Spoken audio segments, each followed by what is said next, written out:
Odofopa me makwaba edeba Adom TV dwuma dia edu so ye enkranhye sam na me amete dwumadie ho achia me ediam yeso Apostle Dr. Nita Kotego ene me tron krata bia ma me nafofo bi wokrom ha dedi kan no me madam fukuni ni Kojo Richmond atesen abedu krokasim ampese hunu nia ekoso ewokronum hwe mame nka nkyira wo se kwadwei krokasia we enye easy o but possible krokasia we enye easy but it's possible say betima transform your life near so abaya defo me do ha adan kese kasa edi akoniaba ampo enipa ne dansronko ete say ho no ha na nia wona ye bia no madwem se ye betimi aye na nia me ka kire me ho ne say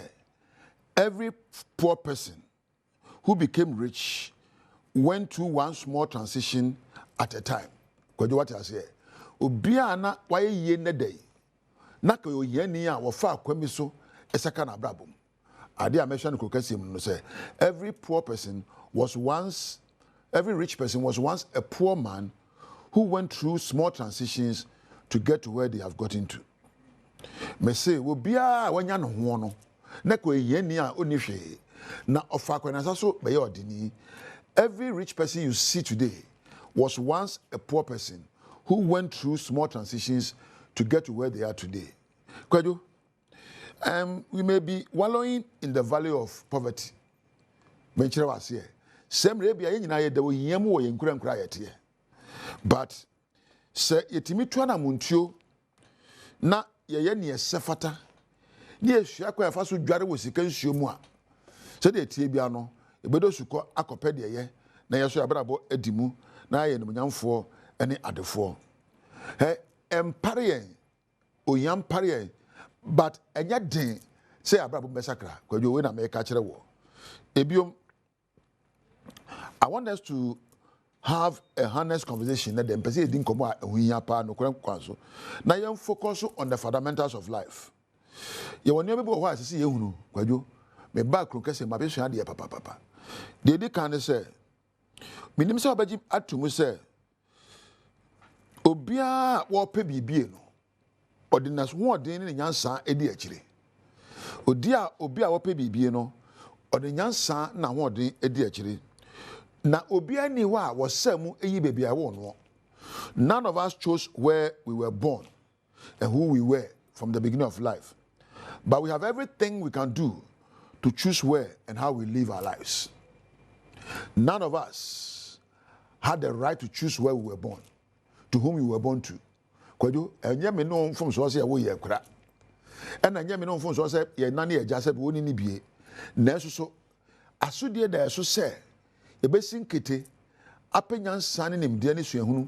Na yeto na muntu a yeso ye ba adefo. Bibia eniwa enso nyame ye. Kwaju yeso ye be yi. Indeed, yankwane was had to midie no to transform our life from poverty to richness, from good to greatness. And that day, Kwajo, me pese me sure boss say, ya bra boba bia dro bia no me empaba. Me ka Kwajo asemi na me tu no fa na so tie bi. Baby ya bra boba du bia no nyempaba, ya empaba, ye mu ya ho abomfia. Se be ye nkobot sobo, ne mom ye mbisa ye ho se. Gira bia ye gira mo no.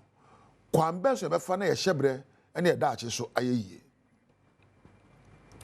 Ababa kwentio no yefiro hiamu ko yediemu yefiri de anyemu ekodeyemu na everything is possible ekosise yede adwen ebeto ide sefata neto na muntu a edi nimde ene nyansa ene ntiase nam ebia ye bia dikan edume no so kwadwo ye mpaba yeso ye be de sefata ne abrabo agira brane na enchirima ehuyen abose edi achi aha na meja wo kwadwo na futu amedema we fama nkrasefo nyina wa ekura o na ehiam obia yo mama memfa na se ema me ami nua ba ema Thomas ni ade na memfa nchia kese nkoma Mark Weber Frimpong mencha Richmond na mencha Priscilla ba kope na eja Weber Kampedu e production room de dia chire me de mencha kese ema sound osmosis ba kope maba camera Thomas MC lighting floor manager any obia o ye set here ni nsakura dwumadie mu a nsaka mo mfie mu wa onya amre hwe me a wotie me ne kwadwo nkomodie die wono nyame entina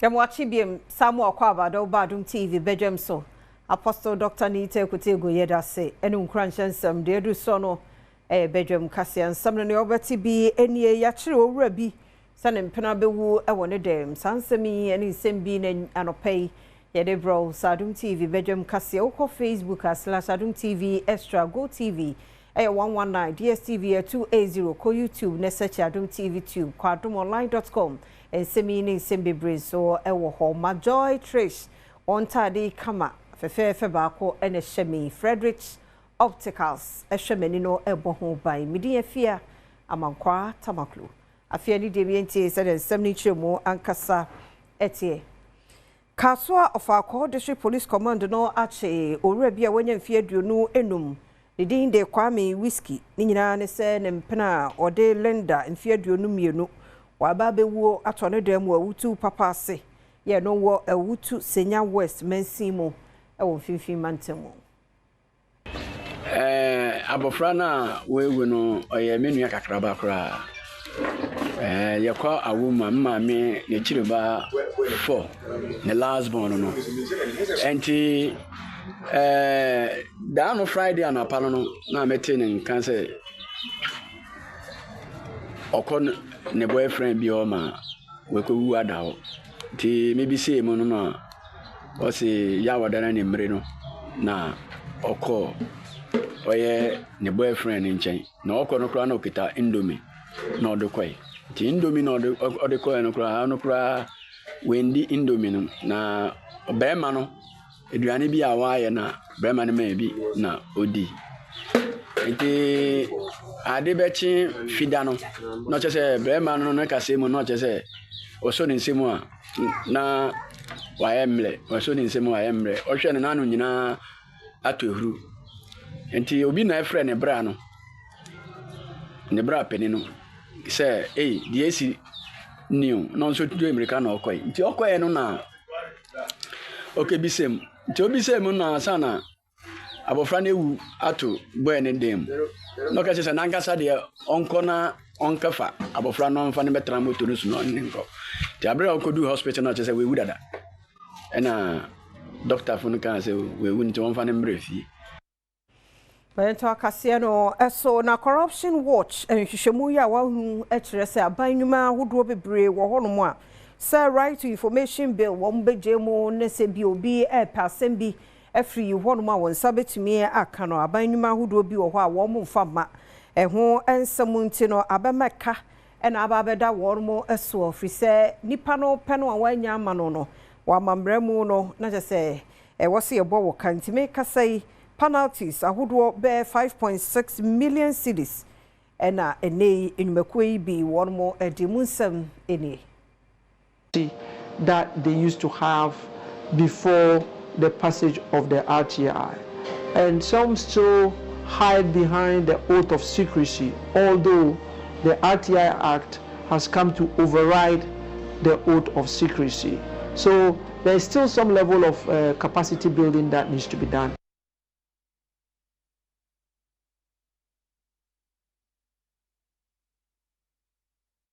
Facha yempa se ekoba ne sa miento akase no eso kase ahodo mu no sansem no yebese siso ebiemu na Chief Executive Officer ma Northern Electricity Distribution Company Netco ene ne wo kase wo se won hyehyɛ pa ya wo de to fomu ntino eka bi anka bre bi atwamu yanka wo mo ebo no ene sa aka ni nyina no atumi aba efom emu nsa woni Adom TV kase atwaso.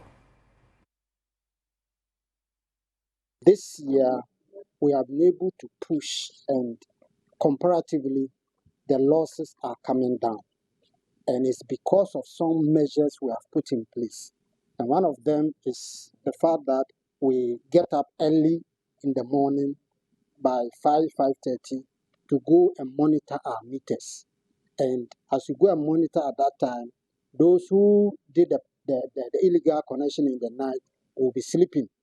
And so we go and take the evidence, and later in the day, We go and present the evidence to them, and then we take them through the process we have to take them through. That is helping our losses to come down. The loss figure we have now compared to last year or last 2 years is far lower. So it means that that exercise is making greater impact as far as distribution losses is concerned. We want to appeal to everybody to give us a helping hand, support what we are doing. We are not harassing anybody. If you haven't bypassed your meter, we don't come to your house. We have nothing to do with you.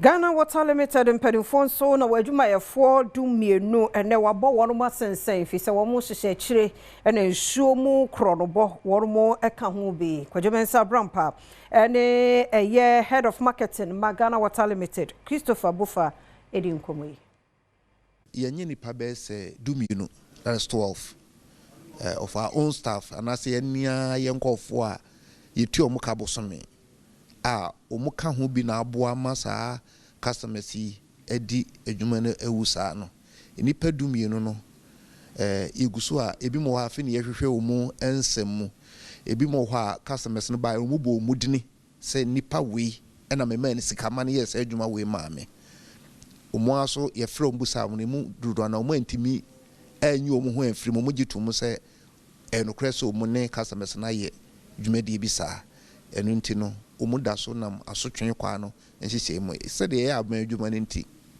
yentimi nkopre kopɛ sɛ obi ayi se nti eyi ne di ɛho hyehyɛ ɛda hɔ a ɛsɛ yɛfa so pɛpɛɛpɛ ekoduru na wie ne ho nkrata nyinaa ɛwɔ hɔ ɔsan so tuado de sɛ hwɛ dame nkrɔfo yi a wɔn adwumayɛfo ne bi wɔn wedi dame kanane a wabɔ modena waakyenyim a wabɔ nkodo a wɔhwɛ nyim dɛ sika a wɔde wotua no obotua ma aban na wɔn a wɔntumi ntua no was wa komrenyim mamra onyewenezi adwuma na senche kura mifanse bosumi mu ani na enso no yenye nipa bese ohane9 that enkono that is 109 yenye omo ye involve in sa adwuma di ahodo a essay ye adwuma na ema adwuma no enkoso no 4 million ye ekadodo a ya bo nipa na omo aba no eka yedi ama omuso mu metua no nyina ka mo na 4.4 million kojo mensa abrampa na mansebo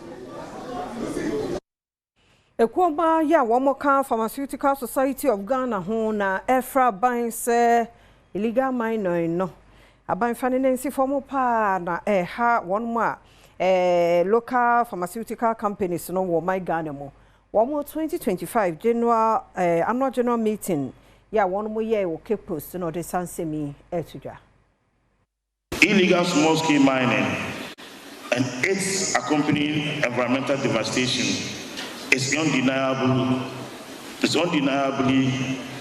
affecting the healthcare of many individuals. Waterways contaminated with mercury and cyanide, lead, copper, and various heavy metals.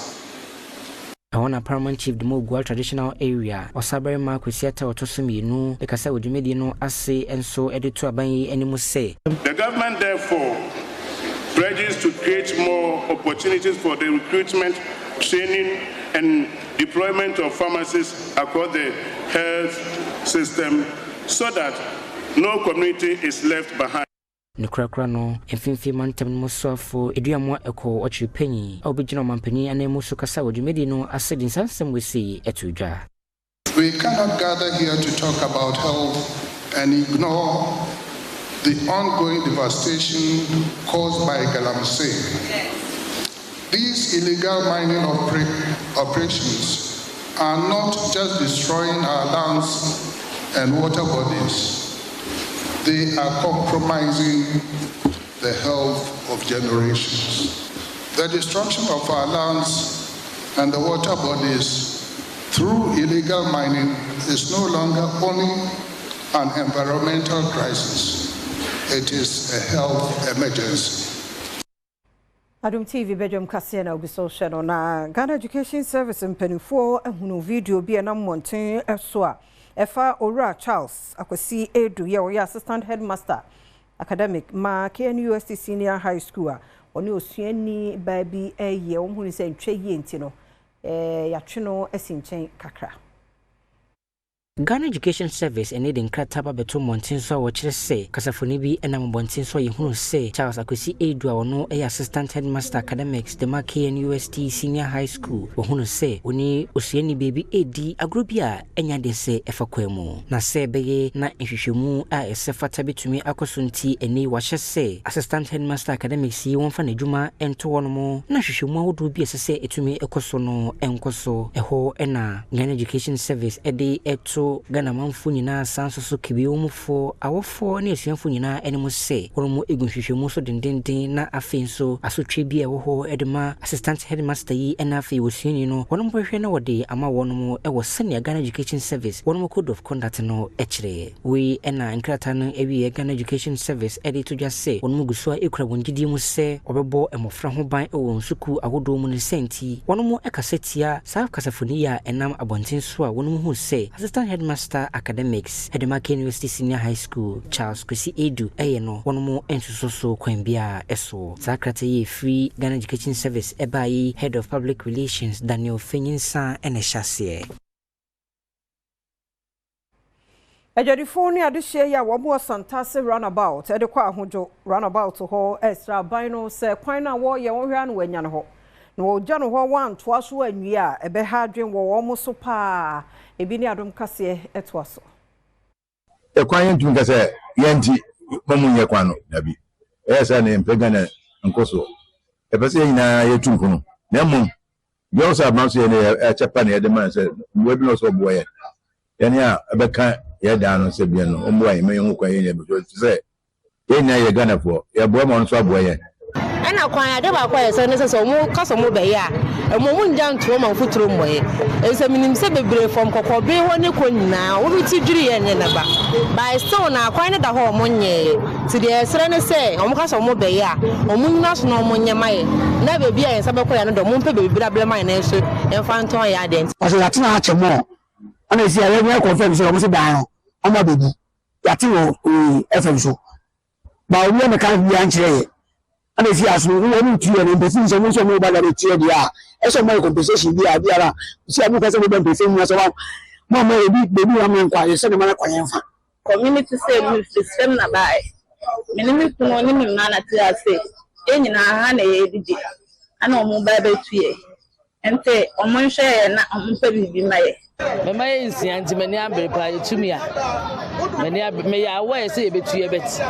Near in there say, you never be cacra near to me, they are shift up, baby. I have a pet, and you may be a nedation collect. Yatwa Casiano aso dia iso toy nano memende twemu mewie chire efa bofro kumanfie anso na fi sa memenda no a bepem na make say won ye ne om betumi bia ye hunu ba bia inso ne twe akra no ede ne kro ye ne ko mehwe ni mu sanke ye beto so nanso ene no wontumi enye esan mamre binti wo maye ne se chena emu nsam Adom kase eto so Daka enko mienu Respected we got 2 America each, we got 20, 24, 22 America each. That's Matunko say 22. 20 last time. Still na you one plan. O to me oh, we got to me do biana. No only we have to me oh. Mobile chanko community who say ehu. Oh, anyway they ka enkoko of 5 and ye ka 1 fa. Na di entra. To me oh entra. Say other Unya ukai, unya akwa. Yesre amwafo. Ugai kwa ni kaza abambuaba. Yaro woni bi. De ya dafu ebi ni ho. Abambuaba di ye gije. Wa wo entmo ya. Eno echa Adom kase ene won bia yedi ananom atwankwanya ene akonfo no bia chikoyi apaye no bi bonkomo ewo nsuo ni so na wo mo sere se tumi ho because you need a balance ano and dry kusida need kitchen sa ya pana yin no eno so ekeke ye you need kunju twan kokko miensa sira nsanka eno so yesa betwa nso modi wa na namo pa che se sie mo ti se yemfa dwane ye den enfamla ni ehu se tumi ho se tumi ho ma je na je nsa ka akara no dada on the sense say pai body say bomb pain for say obi am one le be hu akwala no ehu akwala no wi a ɔhyɛ sɛ na wantimi ahu bia airport nsuo ndi akroe ɛkɔhyɛ yɛ di ɛkyena ɛyɛ dabɔne a wɔmfa nkɔ nsuo no mu nti wantimi ɛmbɛyi apayɛ ɛhwehwɛ akora na gye sɛ da ukuada amansan kyerɛ me kwadwo bi mmireko ama ne bɔ asante mantam. So, the National Deputy Executive Director, Ma Fisheries Commission, Professor Beche Esiedu, now was say Commission no near break secrodom, or how be a very for Mono, Mehe, so be Siano. Mohaka cry or mono, a year, a Bianeno, Bono, ye de Momono, as a Nebone Dinkakra.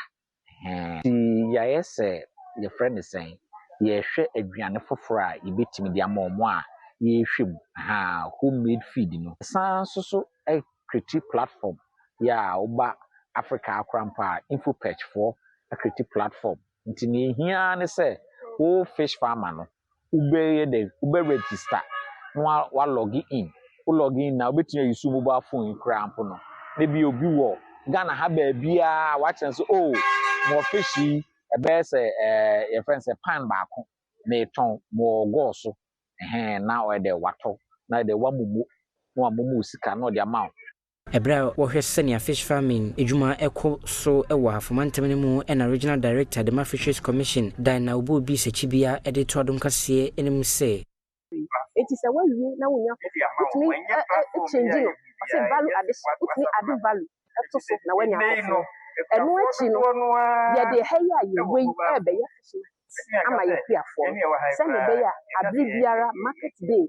e Wednesday e wo ha it is a do market day so open am fresh open say ya toast to open say ya roast open say ya ye biara no e ba ha obenya bia eno ni botai tia ene day ye di seduma.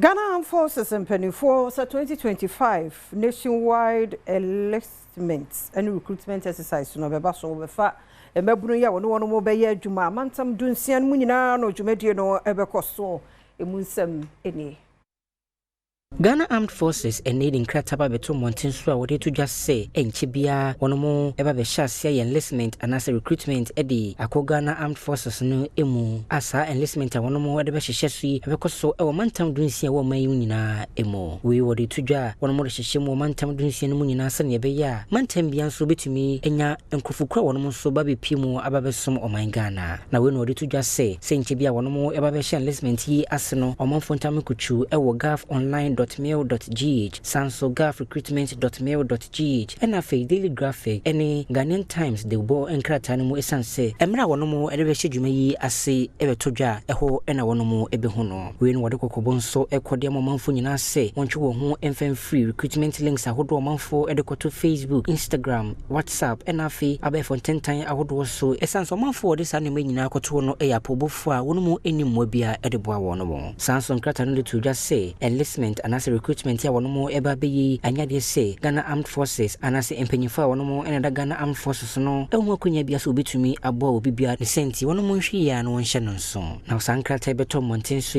Naval Captain Veronica Ajo Ahino no Acting Director General of Public Relations of Ghana Armed Forces and San ene hyase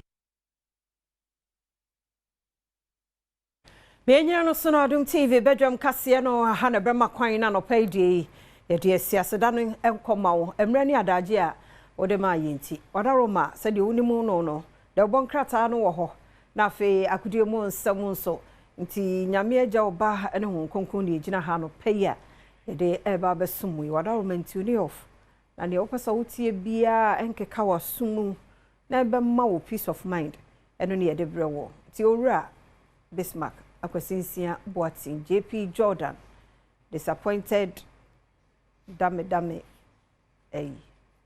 wona memo akwa be papa yoso na bia boko nyame ti ase na adumara kwenti ya saba biem na ebrada sa and then the last day of the month of September bosumie ne Ghana anhyere ni niye si nyame ahwe nyina so abedu sa abrea da bia me kasa nya ahofe eyadom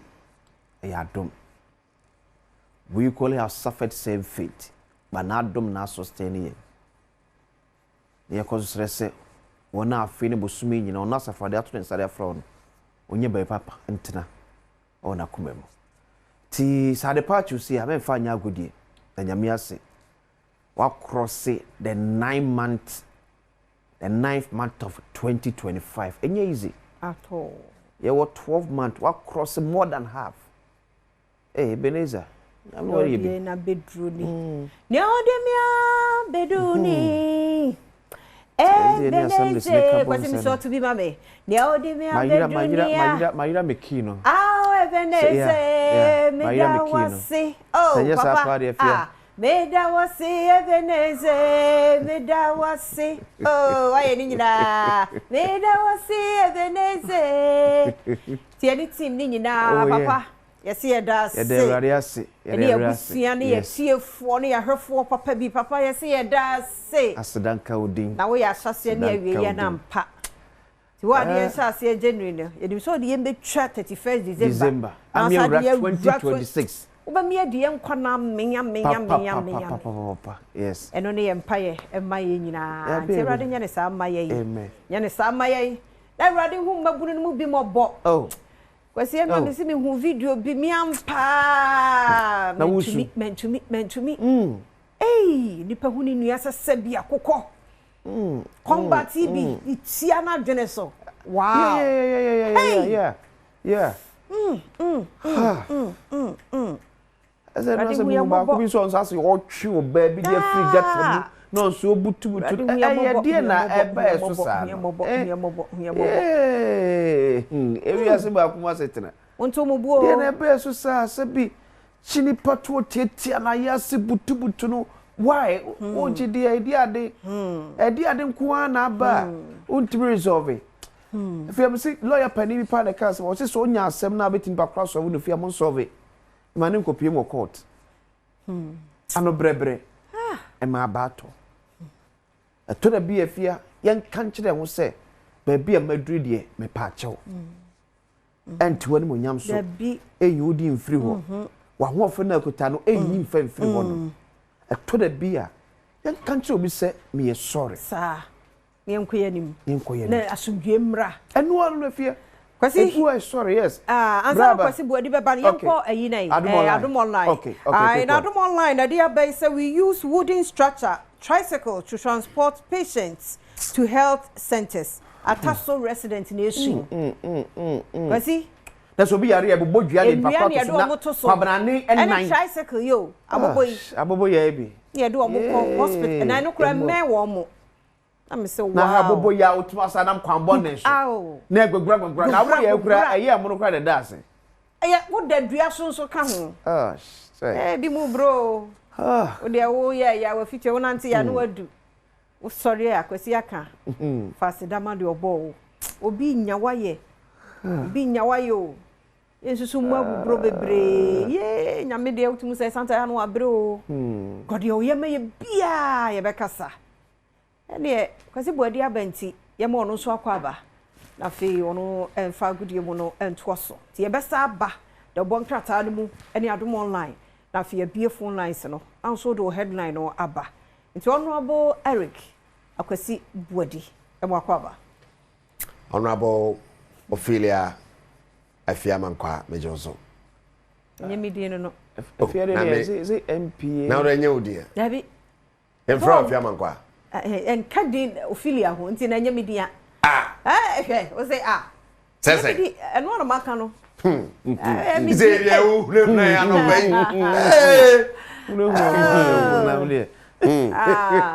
Brakwasi, Nidine Mabono, was Ophelia India. Men Casso Ophelia in your dear. Was it Ophelia Fiaman, saying, and yet San Ophelia Mankwa. Yeah, but so him to Casa.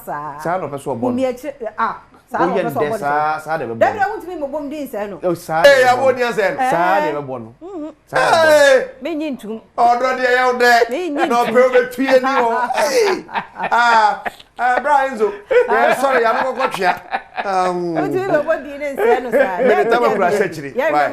Okay, the time class actually. And that's why. And also, I was not sleeping away. Is it Dr. Kwame? Yeah, the stadium, no. Yeah. Nations FC almost stadium. But before I wish I met him there, I have also with it. if you say the papa occupied me a stadium say na o mamu nyina ye bo Premier League or aspirated so dia akwas me nyema ah beto aso agudi mo enso no pay so and some the doors so there's a fata salty and the actually kufu there buying booster bar mixture and a Franco trading enterprise pacho mo kan hona there some the brewo kejo na kasane ereka siru body padi botwe Pablo Aima me producer special sentem. And there's UEFA Champions League. Yes. I know bad thing. We are here. I don't say they see the league phase until the first 8 we qualify automatically. Now Omomugwasi and so I player for us so meet me can one here. Bet me Akomenimo and then Atlanta Club Brugge. Early kick off at 4:45. Samsung Kairat and Real Madrid just here early kick off for sa. To say yes. I know what thing. Because I stand more to more bed there. Bodo Glimt and Tottenham Hotspur, Marseille and Ajax. Now Chelsea and Benfica. Yes, we are reunion. Jose Mourinho and Benfica back to the Stamford Bridge. Now Atletico Madrid and Frankfurt. And we are 7 p.m. Galatasaray versus Liverpool. There is also Pafos. And in Bayern Munich, na Inter, and Slavia Prague, and so they are so at 7 p.m. We UEFA Champions League fixtures. I don't want some brewo. Now talking of that game, I pass to Stamford Bridge, Chelsea and Benfica. Now you say Mourinho and the manager and my Benfica or Casa ahead of the game. You say Simone no, but Enzo Maresca and so coach at my Chelsea. Well, Enzo Maresca and someone the two and so on and then Everton West Ham United. A boy draw or Goodison Park in Tikashan and so sa Mame now West Ham a new coach Nuno Espirito Santo as the echo buy no bought the first draw West Ham ne omo twe for mo Grand Porter de onye coach papa bia no twe fanebo and he said Nuno Espirito Santo abano and not Forest e pamono mo twe for mo and this wa for West Ham or the attract bako at the Akumuno. Now, I don't know, I Franco Trading Enterprise was a phone Papa Fee Franco Trading Enterprise. Sansona in Boostable Center, that's in Boostable Clinic. And I pay a momesha Modia Bane Kuyipa and I pay a comfort at the amount. Now, I'm not female head here, Kosofi and Enche Bosomia Uremuyano, the Black Stars of Ghana. I were 2 games this year, but I was qualify for the World Cup. And I will be against Central African Republic. And Comoros. Now, so game when one summer be brain. No, ye be sika hen ye boy games no. Sansa Mampania Casa to just a Bribia Black Stars be bono yam for budget NC. Enra the minister at the sports and recreation, Kofi Adams, apa much sika ye de course 2 games no. The bonus to the head coach remains same. The assistant coaches will remain same. The physiotherapists, doctors, and the analysts and all that remain same. The case officers, the masseur, the media, and all others remain same. And as I mentioned earlier, the incidental or impressed stroke medicals has dropped to 10,000 instead of the 60,000. We find no request for fuel whatsoever in this presentation. So the cost for the away game came to $733,000. Indemnities we have to and looking for vehicles for them and also vehicle for the visiting team. So that brought the total expenditure for our home game to $387,000. When you put this together, it comes to $1,120,000. That's 733 and 387,000. Where the sports minister to Jafar, the Black Stars of Ghana, match at Barcelona, endpoint homeopathic clinic, so Ejinemu and Nano pay and some of the Brona, Evacuating Macorredia, Coso, the sports minister in someone no near Nano Coso or Bukum Box Narina, Nayako. bout na 11 days later boxer fee more be attributed to that particular bout about so ntinema Branton a fee more nei Sunday de beto dwa say all boxing activities here on hold no that's sorry the honorable sports minister and a yempanifo ahwe the National Sports Authority akabom the new IMC abeto dwa ahwe say kwan bia so no mo beto niema ansa na boxing na san so regina na so ma bed nego mensa edisa ansam yachi Andrew Sports and Recreation Ministry is a joint function of Cassia and also a Fakana, Jen Kano boxing. So, Rumwa and Chapra, and now boxer, friend, and this acquisition to me a shame of born pouts in the year. Now, the name Santima, and been 4 up to Osonko, and a 7-member committee, Penny of a town a year, Sami Captain, Samsu and Abedici, a bay Azuma, Nelson. Nay, you made the Arsenal, Honorable Kofi Adams, Edia Tuga, Sakana Boxing Authority, and Sakana Boxing, Asociopia, Nesama, Tuga. Today, I'm confident that this interim management committee is equipped and capable of delivering on its mandate. Your responsibilities are clear and vital. You are tasked with overseeing all professional boxing activities, helping implementing reforms, proposing regulatory oversight modalities, and acting as the interim body for sanctioning bouts.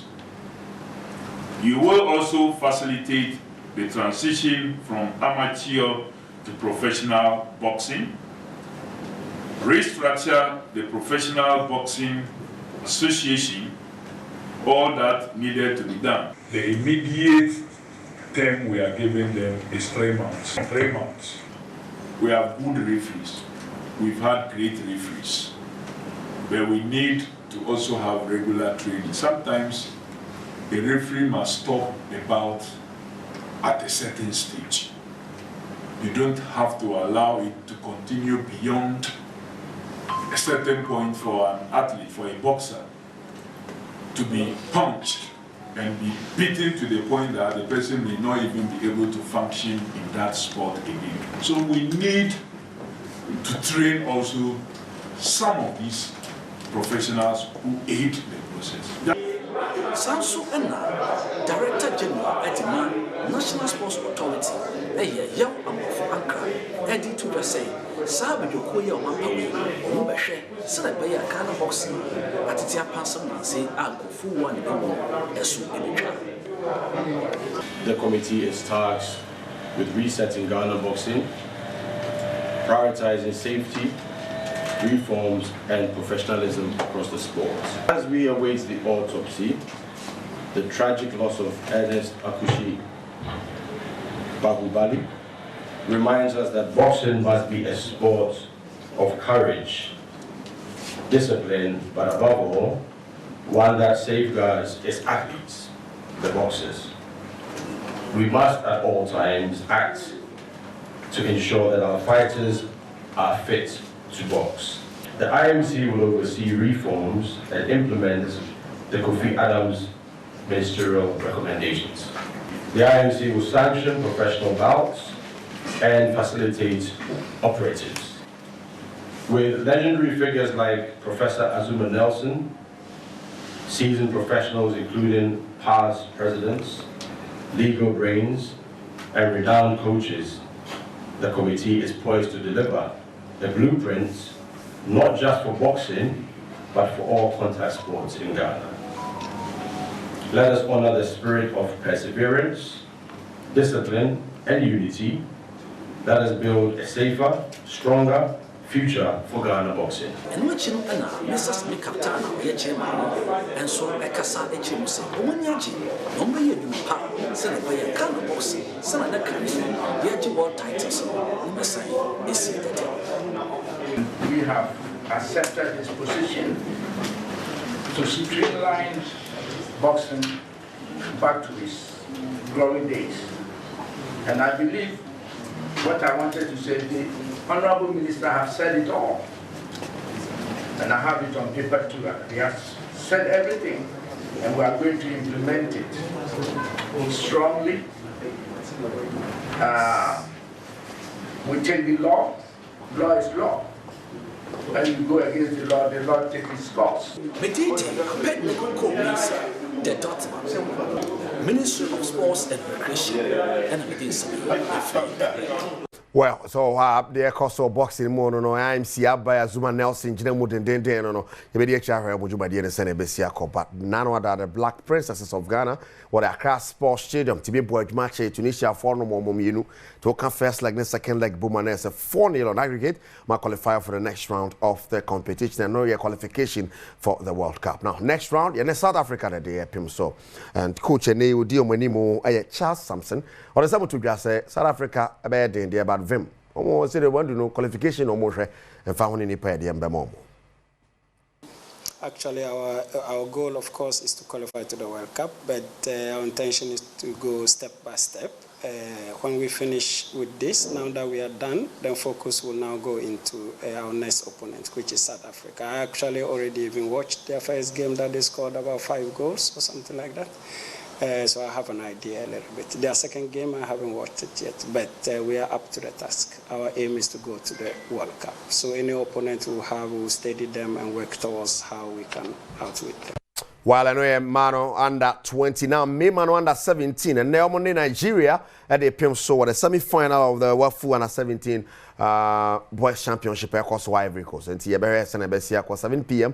and as our match in Besia, Wabe we automatically qualify for the AFCON. It's here the Chirepa Air Shady Besia. Now in club football, Commanders and Koroko next round of the CAF Confederation Cup on a whack. And a day PMSO. Now some match no bad day October 24 to 26.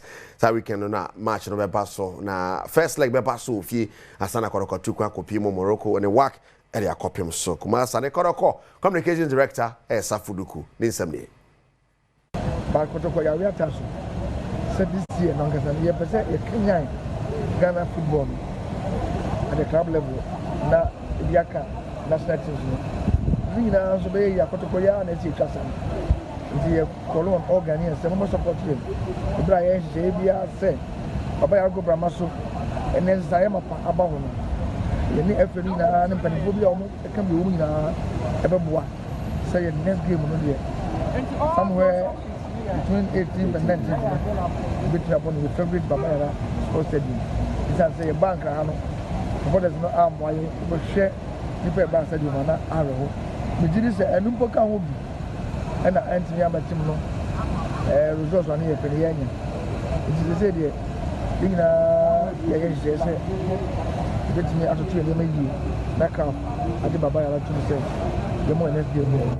Lawyer Safuduku Kasaba Koroko. Now, Yakanesano no Okopimo war Nano Jumadia, there PMSO war the Bukum Boxing Arena. Yes, now no thing. Dame, I catch us Yatiasimu delighted to Swino. Yeah, Manako say, and the other regions, Montre, yeah, but you more thing.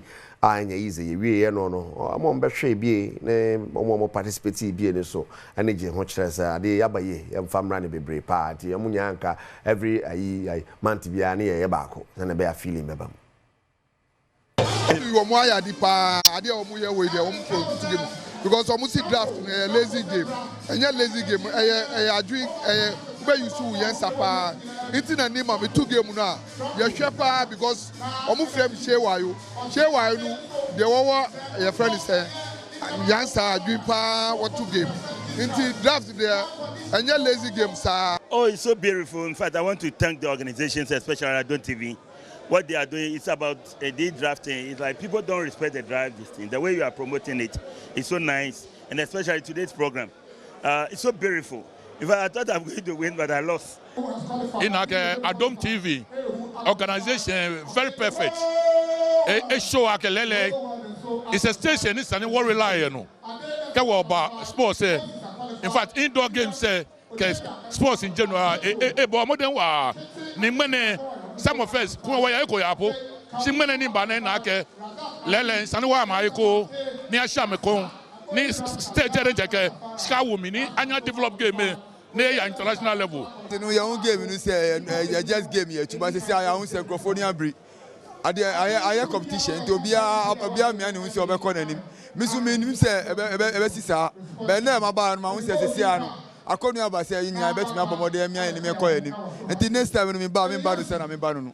With my own in the Well, so I know the course so that it's a very beautiful event, very beautiful event. I was understanding back on a Prudential Bank organized a 10-kilometer health walk. I'm going to say a step challenge, special health walk. Now, I'm going to start if your head office work under the Remo Airport to us and the back. I can say when we are so now over the weekend. Head of HR Lillian Achua Sante and then some to after work on Sanso na executive head and so Edward Kwame and so they can create peace our work on us. So this year we set aside 4 months as a health month, because we realize that most people think that when you do a health event, it's a one-day event. You do a health walk one day, one Saturday, finish, have a party, and that's it. But we wanted to ensure that people develop the habits and that it becomes a culture to put your health at the forefront of your mind. So we set aside 4 months. So in June, we had our health check. It was mandatory. Every employee had to go through the health check. And then from July through to September, we did a step challenge.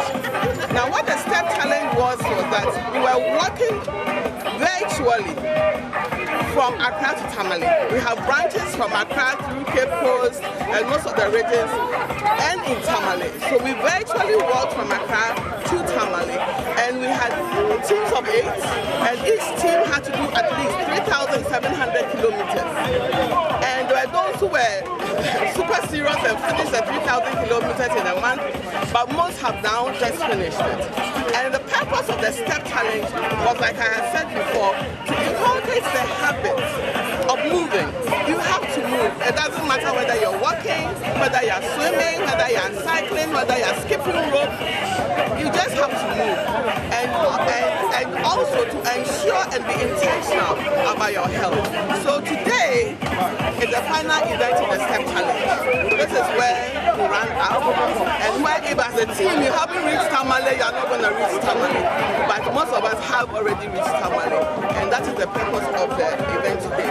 And we're hoping that employees to continue the habits. We've all downloaded a specific app that we use to track the steps. And periodically, we'll go back and see, hey, how are you guys doing? What steps are you doing? How many have you done? And we are challenging each other to do at least 10,000 steps a day and also to drink as much water as possible.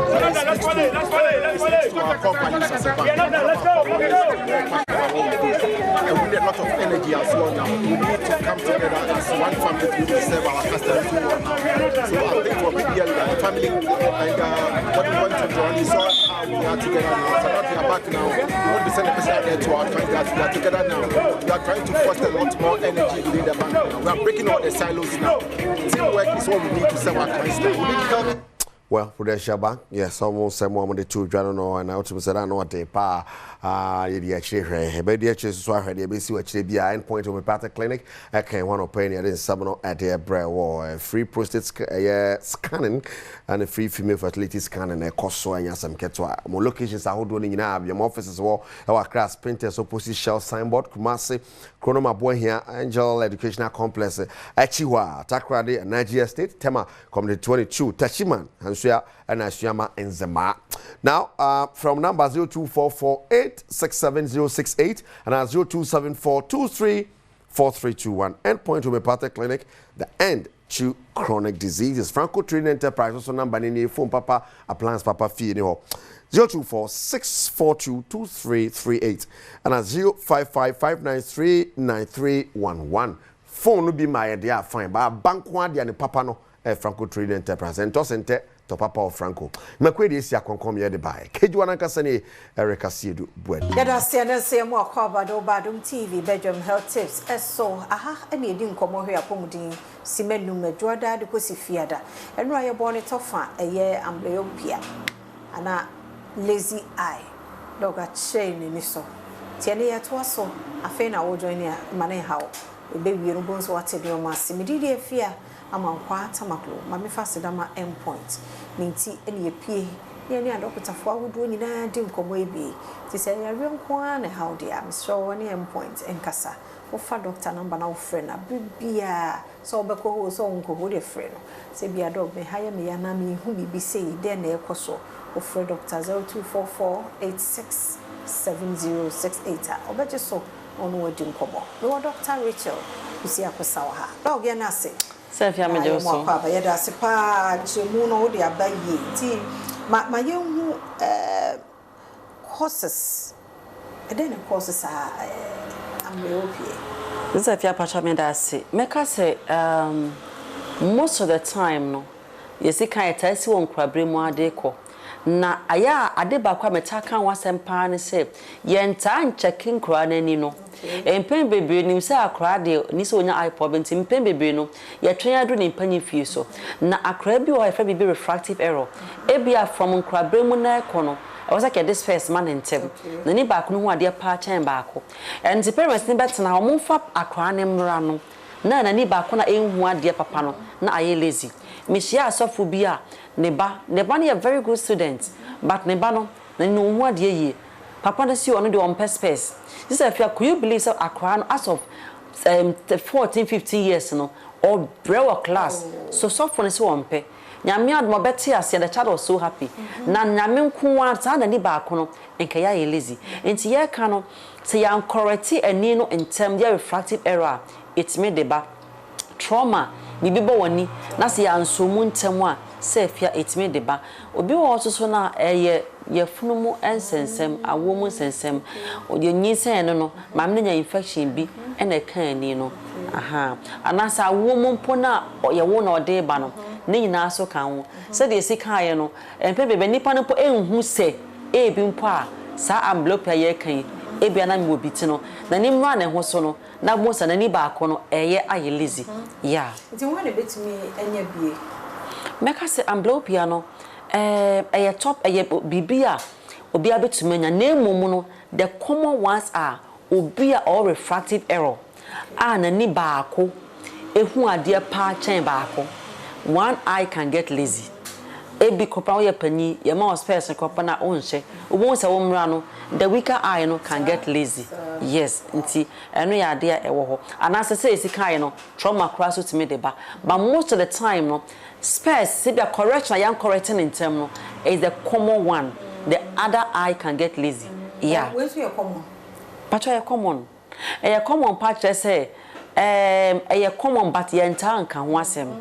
yes pen bebre no ye ni mra ye ho se anhwa asame bai mahu a few conditions are two eyes but most of the time no one eye pe any two ni nyina no who say one way o hwe condition ma me fa example bi nkyere wa ha say o hwe we ya nani ba akono wo say esi aye no sa squinting eye aha e ba ne say we de hu ye timi kyere wo say nipa yi enam sa ba akono e ba ne say we ni so ko ne say nti no this eye because eno position yi no as emu no wofie na ho odin abafom obetuma nyambla wo pia ne bi yes ne wadaro ma yemfansi e wo che nyamboa ne ato aso ti my number 0244982821 0244982821 Jami ya dumo ochina bre ya sa kan ye ho na ye di nkomo ahwe ye ni no a ye lazy no ya ma space wo so won hye ei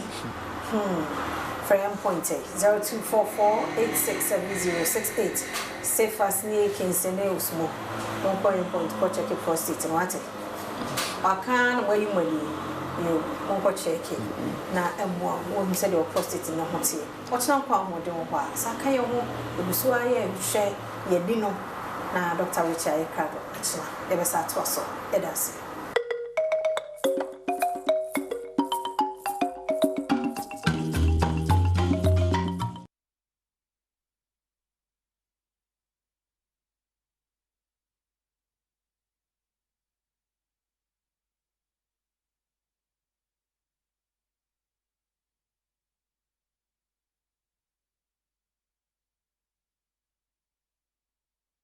Badwam na uguso ehwe no umre no wadaje enti yeda say health tips no lazy eye no esro ya mouse space na so so nsha one day wana be dream kaba esre mu me hwe hu yi ene enya ne free abekere asade ne number ama frɛ no apart from week mu nkomo no bia how bia woni ho no o frɛ Dr. Rachel obeje also ono wakasa endpoint homeopathic clinic ada Roman so ene ede dwumadi ebro ti o problem bia wa pomuden mu no on endpoint nkasa sabre ya me kasa ai na Maminkai was Ghana's #1 IT and electronics retail outlets.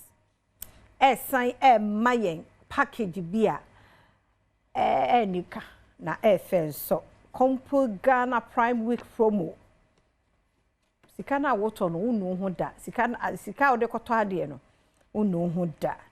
Ti show ye pe electronics and IT ho niema bia Compo Ghana yenko na Compo Prime Week promo no ekoso brands beat is Samsung ne LG ene Sony HP Tecno bebre ni na wo mu obi e wo ho nti bre na wiki mo say laptops now per printers desktops toners bibia IT related products bia no yenko Compo Ghana na yenkonya bi TV set no home theaters fridges, freezers, gas cookers, air conditions, microwaves. And then you mean the show and how kura mabu bi mo braho oba hor mabu say o price we sika we kura ne quality product awanya ekofie no wan kano be shock you ko wo branches bia anako online www.compugana.com wo mo ye delivery service and so for Compo Ghana was 0302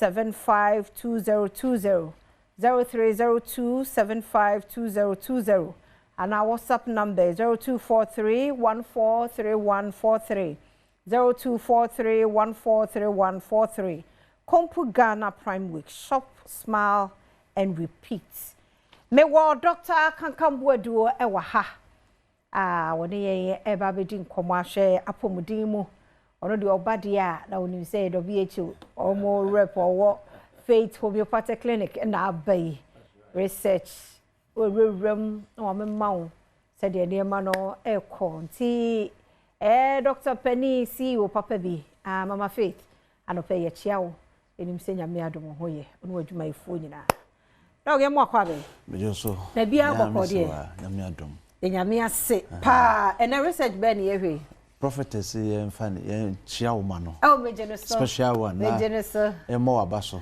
ejene so pa juredi odi osina ni so pa oni adom fo nyina nti se kra mpo na ma you are trying to do more with you nti se mo hwe kra mo se no area na ye san aboso o kumase mo fa area no yeah obra so that's right nti no enyina ye eni aso multimedia group no especially adwuma pa wo boma yawa eno nti no edinchiaso kokra from the CEO emamo ene motifo ene mahwefo nyina na ade a ye kan say apomuden ho asem no so for mama say na crucial nti no osese mo bia mfa na apomuden eni agro because that is the only asset wo betimi akontrol nya media ma wo na de ese wo hu na wo hye ne so ne say they say e bra ye wo mu sa bra ye ye wo mu no enyoman te sese je na tie ni biom bebi atwam a na yetimi eti kontomira ha ba de se bro mu nsuo no na yekoye baby na twam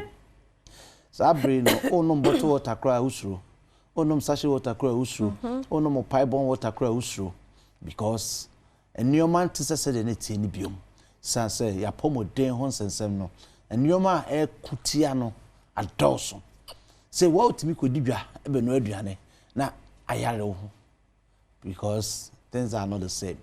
And when you know Faith Homeopathic Clinic say the self-care awareness abro the abawa boboano say oduane wudi unsu a wonom no from a wo home no senka ye krojia hwe nim kra nka sabi kanyami nyansem no kaye nwonso kaye nya ye nan can be friend to ye it's anuma we nya exercise nipadua ni hia entina se nipadua no eyidi opewi a na wo se de ompe no e fa sa kwan ne so eba nanso so no kwasempe wo mu se obi be 1 week ni kura obi nya constipation ontimi enya sa free vowels no obi enya chese in fifre obi betumi anante from here to ahakwa ne hekwa lebotwe from here to Kanda na ewiem pa o so na fifre nte no adentia bibi koso system nim but adia ye hu se eha Ghana for pa ne say ye hu se satraya ba ya pomode ne ni peduamu a instead say ye beba ayaresa no ayaresa bia no na ye ayakoto aduru ye boy tim to aduru no abra ye ni kan hu de ha ye pote na sade na ye no ehu pa wo hwe since last 3 years WHO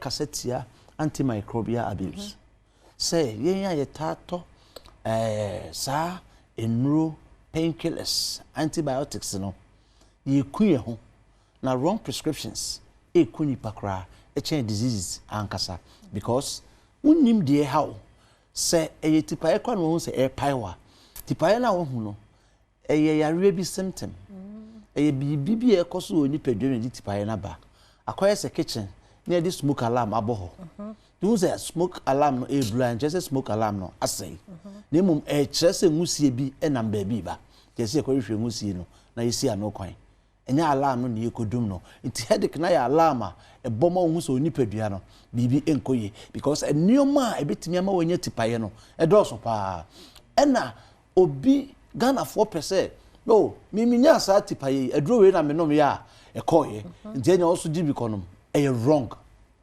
You don't do that because obi ani pedua yesronko na onim de de ono ni tipaye ne baaye eno ti no yeso say so who se pain bi aba oni peduam say your headache and I say pain bi no trimika ne fabra Faith Homeopathic Clinic ye was Santa Maria Abuya Junction ya na ye mfa mfidie nhwehwe oni peduani na ye hu ade potia ade aba because root cause ewo honum Sandra Cabot obebe liver specialist or US o se ni peduani ye na dwuma ye se de nyame bo no a se brebo no oni pe obrebo ye na dwuma ye se de nyame bo no a oni peduani nyina abede ne ho afriarem na one of the scientific tragedies scientists are discovering say omu eye nhwehwemu ko abode bia the major organs nim no brebo ye organ ba ko a omu adwena nkoso ntem it was a later discovery eno mbe hu say the bedrock of all diseases ya dia e kanipa to hopa no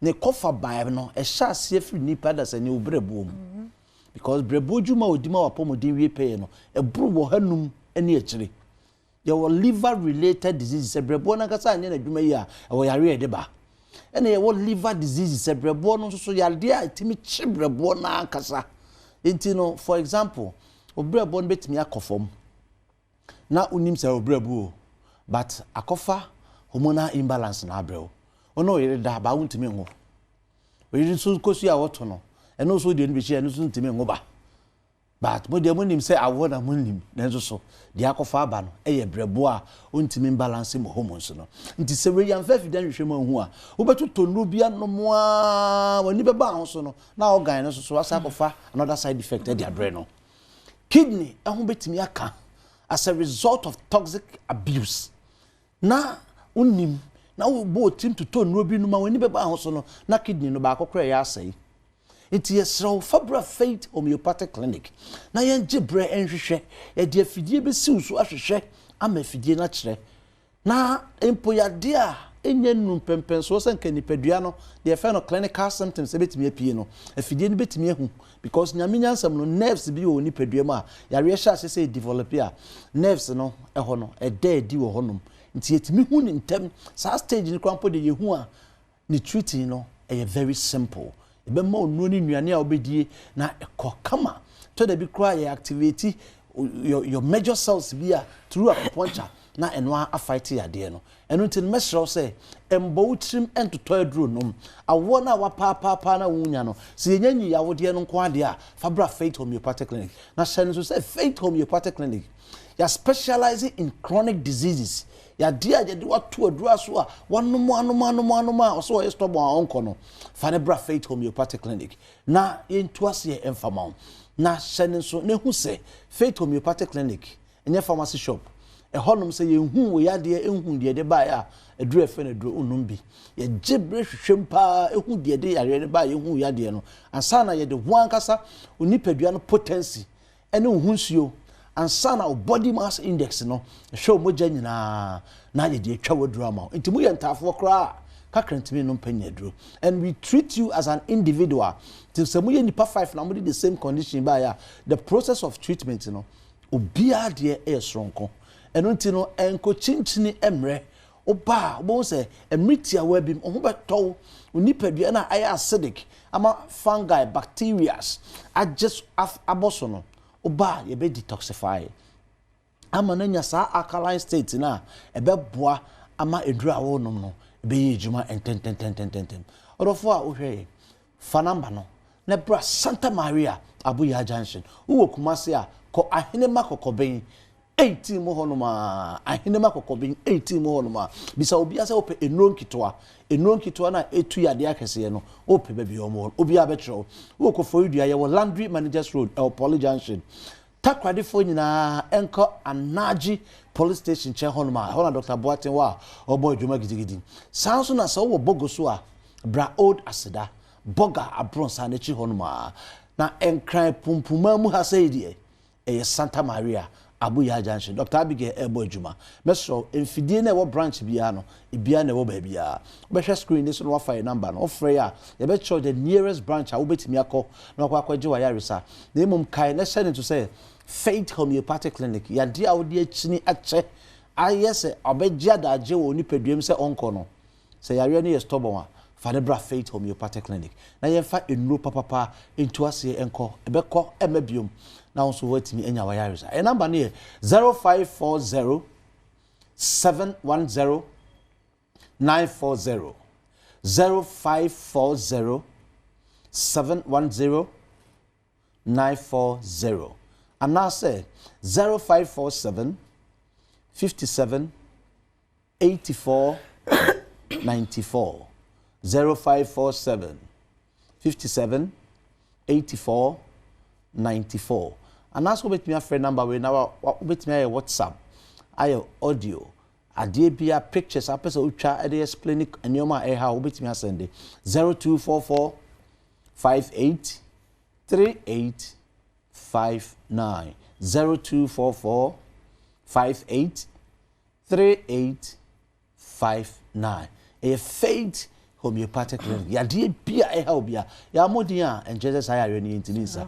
bra na hitimi emboa eda ma jisa no pe so ma jebe no mo yes ye da se papa Faith Homeopathic Clinic Mr. Frey na bibia che wadwen wa pomudimo no ene won kasa na yebuso ya ye ka ye ho se cervical cancer no eku pa no so second cancer cases a ekum ema nyarwa no ebie ntino yame aye andromo my Ghana ye nya vaccine ye de ebo ye ho eban target no ye 9 to 14 years na yame adoma 7th October na sha se ye de free vaccine ema age 9 to 14 years no e besra wo for ne about time no say ye mamma you ano ye fo momra ebre no du ho na pomde adwuma ye fo no wo ho no ma ye nkone nkobo o mo sa pane no for life omunya cervical cancer bia until by the year 2030 die WHO Ministry of Health in the Ghana Health Service no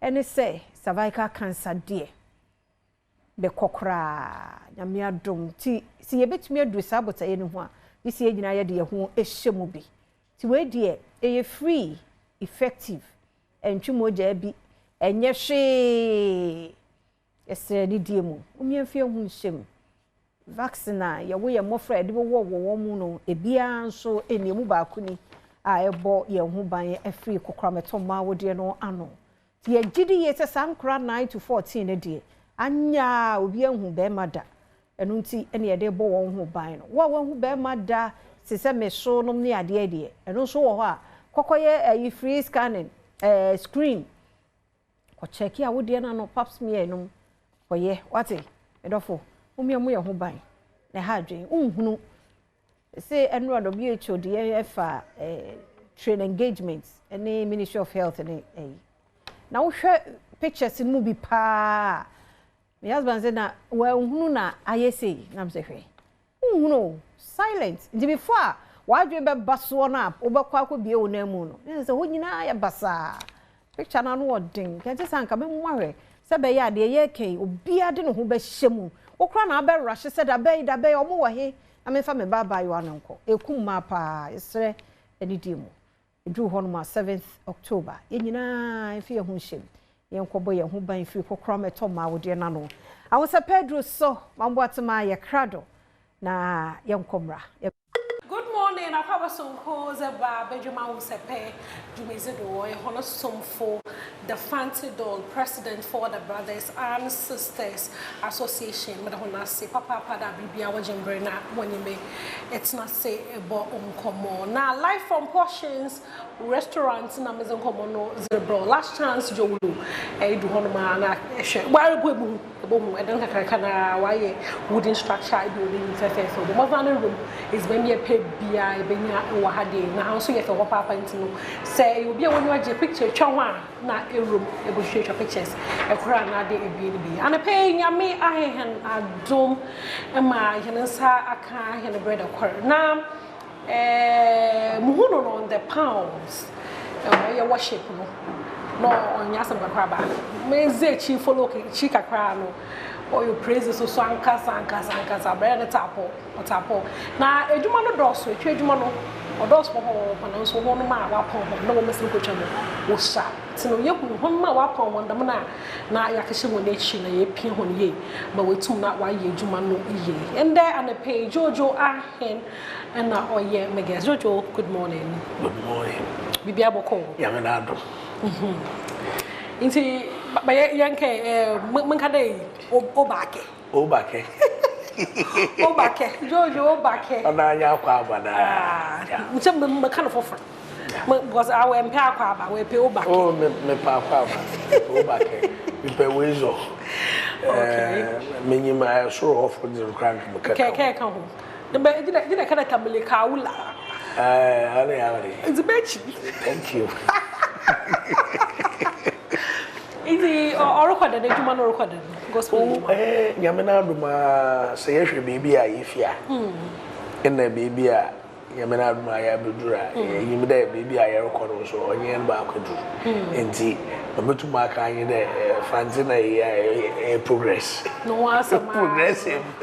Progressive. Jojo Ahen.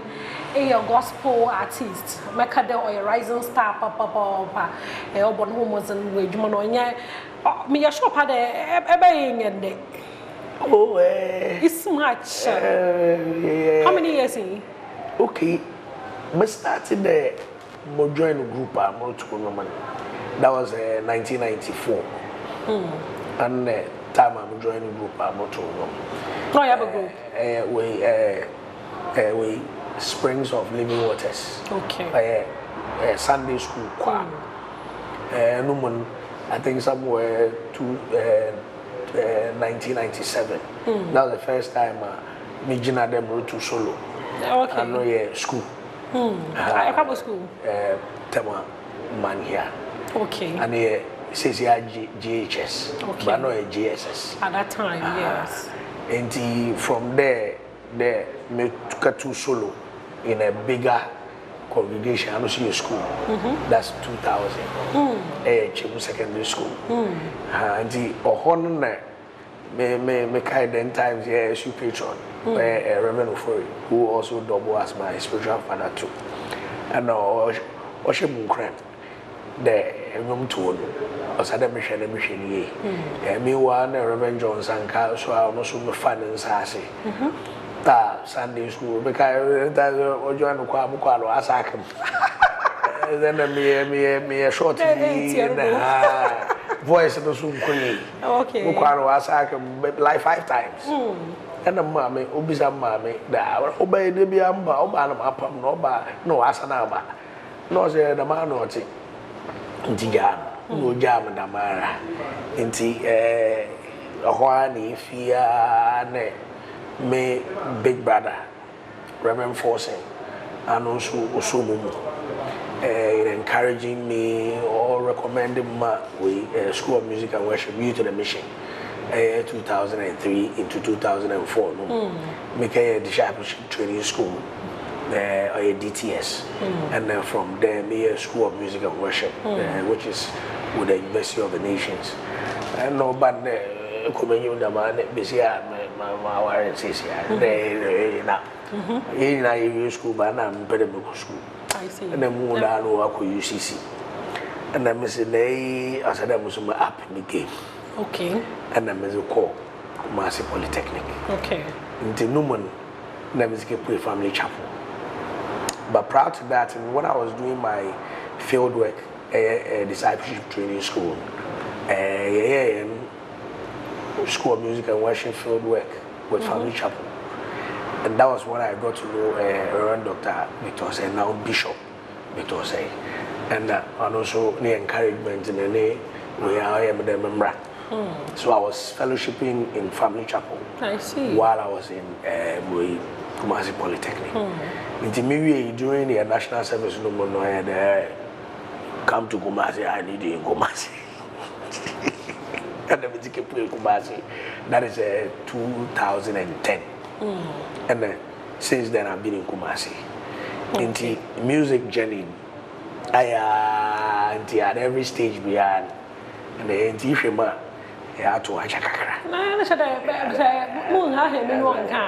Over 30 years, about 30 years experience. Sort of, yeah. But I think 2013, and the very first time I moved to studio, and thanks to Sebex, Dambasi, Dambasi, the project, Ame Sandra Frey, and Sophie Peter. That was the first time I entered the studio. And One Voice production. Now, me tell you a story. Usually, when they be the Pacono, but I don't know Musano Namutonium, what sorry, but all that story, you know, not and shut a new voice in them, but or you be no one what you I know my voice wasn't good. I tell people there. I wasn't born with a good voice, but maybe me feel a family na work because na papa auto okay. Kunga. Okay. Papa I learned there or new crashing or join the concert group. I see. And I think one of the things that helped me because me shy. My papa the times where music for you. Say kaya. Maybe I done. Okay. Or record. Among my siblings, no Afram, there membership. Inti make a joining kids squad now. First time I want more opportunity and be leading. But me yards in such a way there because I didn't know one better may than now.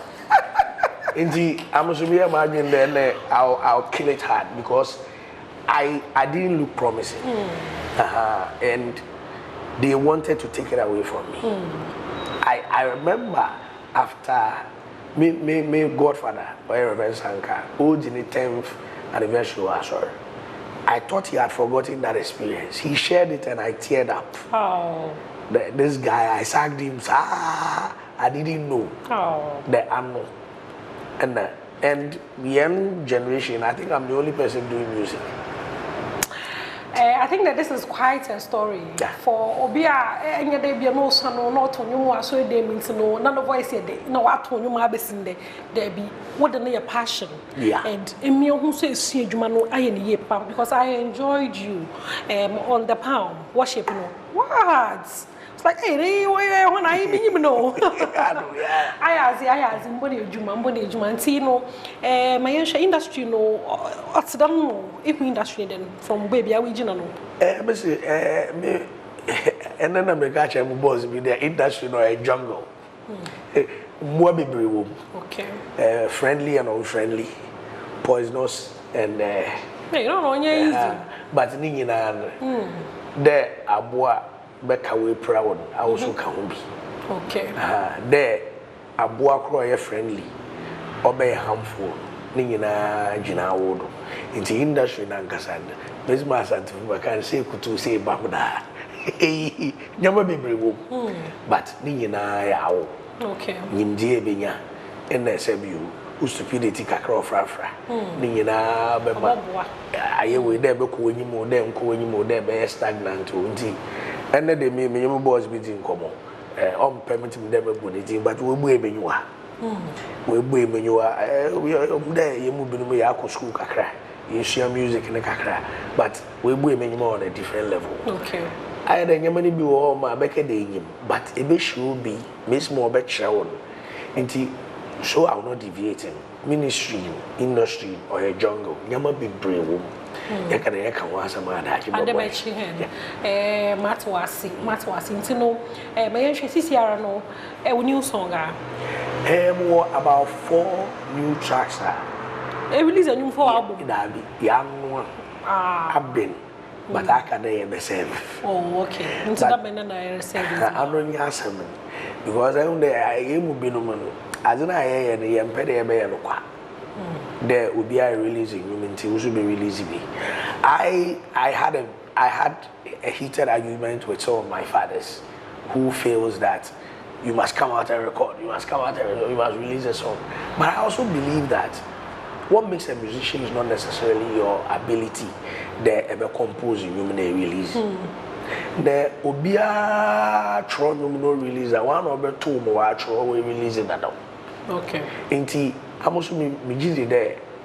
Oh ye there a better Tron it be released because of bois way or a legacy. Okay. Now so on Saturday force will be there by force because our legend dance the system no man and Crawford they are very good writers, but they are not very good carrying or conveying the message. Okay. And they are forced to do so. And when they bring it out, on try.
Secular musicians who have written songs for gospel musicians and they carry the message so beautifully.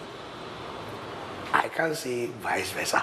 I share that gospel musicians are actually about secular. But and I mean other gospel musicians are what thrown also now new way about but on Yemedi. I give it out. I love my bishop, Bishop Victor say. Okay.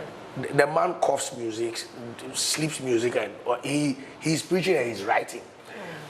During COVID, we recorded over 30 songs. And he has the ability to write, but on to and to make sure that but we have songs. At the right time. Okay. He will release him one after the other. One after the other. Okay. Yes, you're quite there. We event to be over now. Nyame Adoma on the 5th of December. Or Nyame annual concert. A friend Mega Praise. Mega Praise. Yeah. Who praise is so day. Wonderful. When you can come. No more just. I don't know. Yeah, boy. Nyame Adoma. See, Mega Praise. Over month. In December.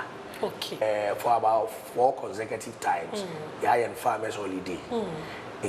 Normally the first Friday of December. And the year twist you there the Mega Praise. Okay. Matters into no December. You're been December no. Nasa na ake no. Them rubber ya. Says I am them anytime no one Samaritan.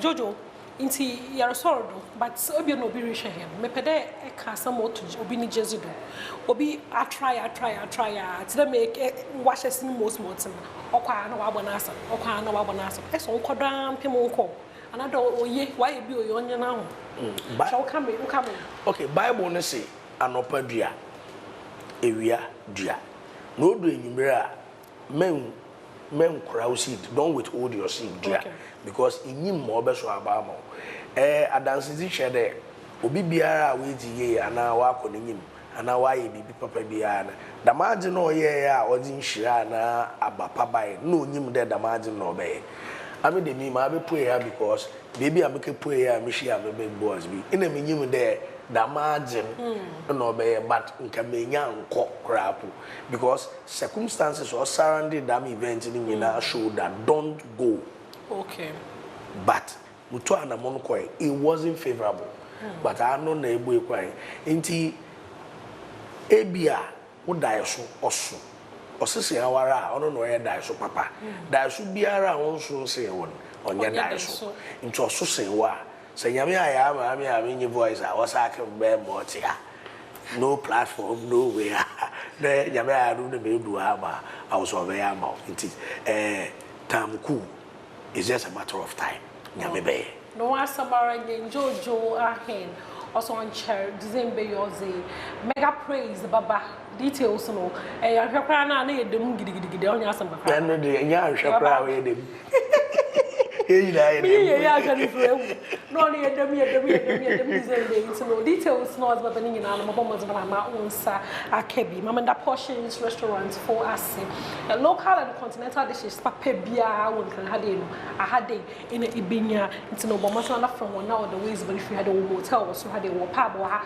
enyimbre pede begigi wanyu a bibia kwan no asasa wa fun ben shede mbebu into no mombo number no mfa mo no tuma from one now all the ways but no kwan sound edu hade from 059 743 5345 059 743 5345 Bomozanara na Portions restaurant or Jomulu last chance a corner of one man what would do why wouldn't structure come up power not in room and what had is no air the fancy dog and the Jojo are here now many no born Jojo but that's it Yami shop papa now only be more amen you book could do amen no one summary I went in many show a king see me cameraman head of productions over coffee and pay to OPG a producer Yami Adoma Ebasana Isha a mambo atma Saudi Ahusapeno a brilliant gospel musician Jojo Ahe and yedidi enkomwe monhwedi ye obasa kakai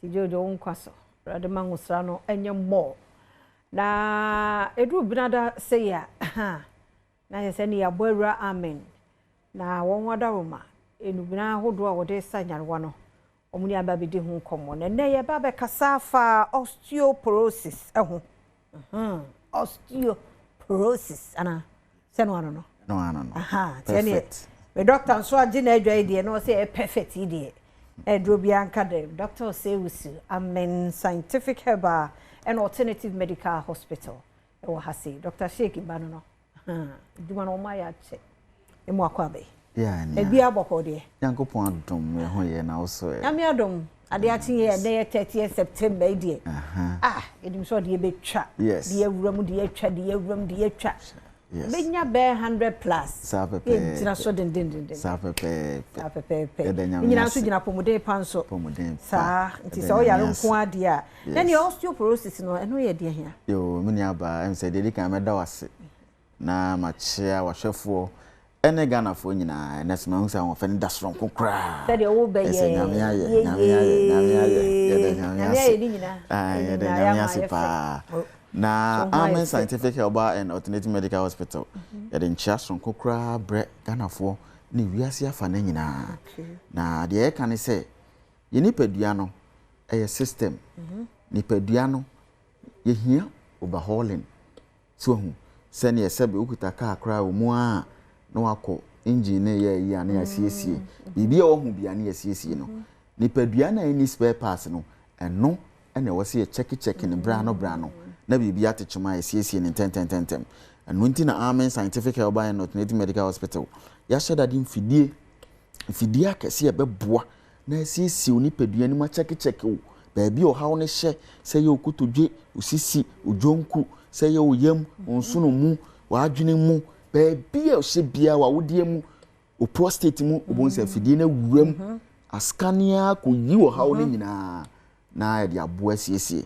open herbal hospital na oti army scientific dia na nim se pioneers na aba no sanse ye papa sheik Dr. Ami Bonsu da bia meka enuro wo fie bebre nanso wana so enkyerɛkyerɛ de ma ne nyina achi no se tu ho kwan eye ho research se ne be yo beboa wo hu bibia wo aduro mu ene kwan awodo bebre fa so esan yarewa nti yese bra army scientific entina o ma yare amount from ema ofie njija bra army scientific adanse die bebre bo made ne tu anamon bra enkran ha no em say aso ene emienu ye odomi CFC flat ne nchen wo eko train dade ne so wo no ene ye wo eye sprinters so la shibik lagon ye wo hohoi ye otakrade ye wo nkoko ye okumase yachumata chima ne kejetia ye otamale ye oboga bebia wo bia no army scientific aso ye ben wo ye di nru nru kro gene fidie akese ene ehwehwe nipadua mini aba adanse die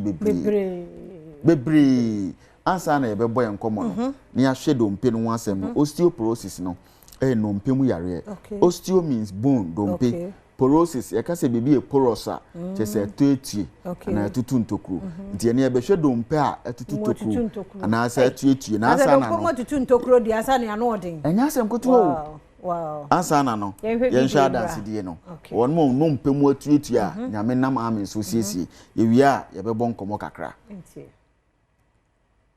wo hye we mu a nyankopon adaroma abachiro yare na sa tutia na sa prescribe medicine na wo hye we mu so no so entitu kama organs ni na nyame adaroma na entitu ni na free so kopuno ya me ka cha ma fu anse I'm scientific hospital bi abo nipa me so abo me pa fese na me ba na me te hwe mu eno kura me ntimi nsare nkotene mu age ye kukuru me na matene mu eni me kuno to ye kura o eni mo enti abo me pa na wo so mo abo me to bia yare a me hwe ne ho yade o ame Is it I'm open up our now means I what oh man that's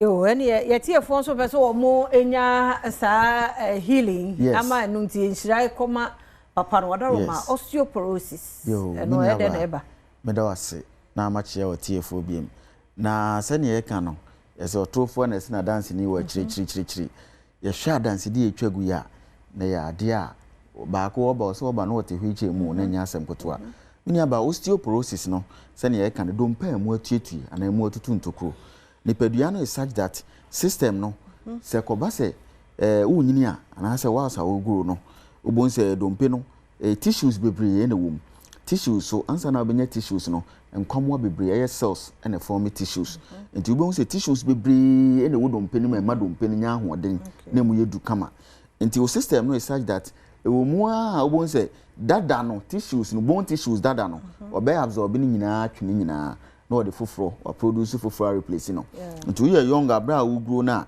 early 20s no obon se otimi produce new ones ni bebre na fi old ones no wafa ti emfa so produce new ones be 100 million a obetima afa old ones be 50 million nti ubon se new ones na ahode wom no akobro so kra ntetem bia dompe no ahoden ubenya bi kra to asave to bank abra wo mfie na ekwa anim 30 40 50 no na sa bone tissues na u produce on a regular basis a madompe na ahoden no na abrase afi na old ones no so eni ahoden e wo se nipadua ne yefiri wo but new ones na ebehye no kakra bi nti etoasoa saacha bonza afi madompe na ahoden ba fom ayi se wo ye adwuma na sabi sika o de kwehye business nim no 100,000 bosome so ya otiti usika nyina wi sika onya nyina 50,000 na se wo anya capital mpo no onya mfaso nti etoaso saa bonza waboka so nti e bani saa bonza edompe wo hwe fidie ni so a screen so abonse dompe ni tuetue ti demo etutu tokuro ne mu nse emu be ha so hu se glass ikura ne mu tutu tokuro abonse mu ha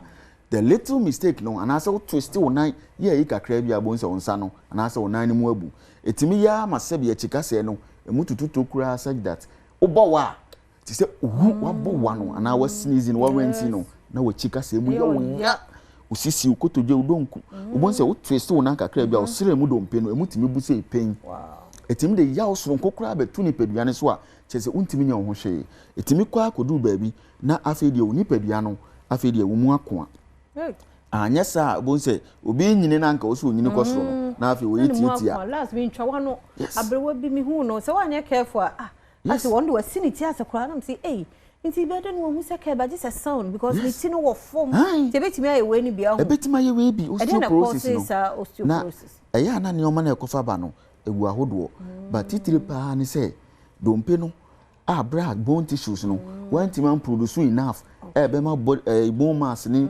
bone density na strong na dompe na nya hoden no abra won timi produce enough no ebe kwa kofa dompe mu otuetu ya na se mu ayemre na ba na mpempi no eya na genetic predisposition abusuan a ofri mu genes e make you so ahu ba bia wote ene ade sa ade ya ye kan ma etanya pa because sabi oba ebe fa yafunu oba won kora ne ade o time a woduan ne awudi nutrients ebe ma calcium vitamin D vitamin K ni ade ebe bua dompe no edu se wonyima oba no so no bi no ofa free wo no no so de anya ahode anya no mpe abedo ni bones titan bia no e ma ye prone pa afi won mo ti ba bi a wo bebre so won se o ye broni ana se o ti abrofo man bi so awo ho pa no because of onta nya awia no nse awia ma vitamin D titiri wa no pa awia no onta nya awia ni ti tan bia bon se ni dompe no onya vitamin D ni bi e beboa na calcium absorption akoso no onya nompe de ya arewo a ya asefem won ne se enei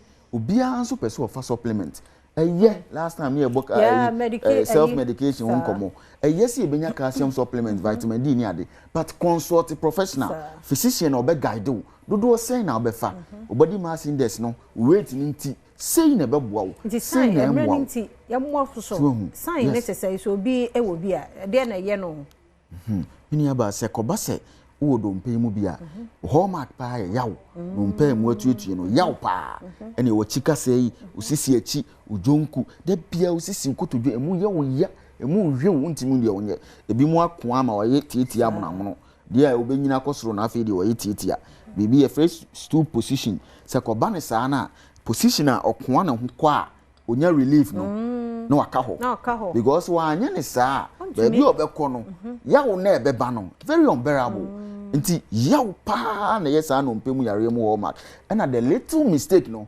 dompe mu bebu sesi a maybe ye wo hospital a na di mesi ni bi rush di meka bae ne nyina say o plaster dan na dia bi aye o mo boss na abu nti o ye sen ko de nse esi form unim so o de nse esi form say na osteoporosis bi asetin ti ne sani si abusi nyame amboa am na me pia men scientific set ya e de adu kire ya ebi asa amri enka wa di form kan nsa no ye twa afi wo so ti sa ne o men nyina ya ade a e ha no mpe no titiri mfie ko animu no mini aba na ama yaw de bia osisi kotodwe ujonku yesre se amen scientific ewo ho e de mo obi bia yentua na mo ne mra so ye no medical aboboso e do so bebri na mo mkra ha de hospitals last week dragon ene wo dome crossing so frey numbers na e beje so ne aboa wo na wadi ye yare bia free utiri so kosi una ase o ma ama na nkasa o yare ne ne adro frey number yi ye beje so ne aboa wo atu yare ase 0244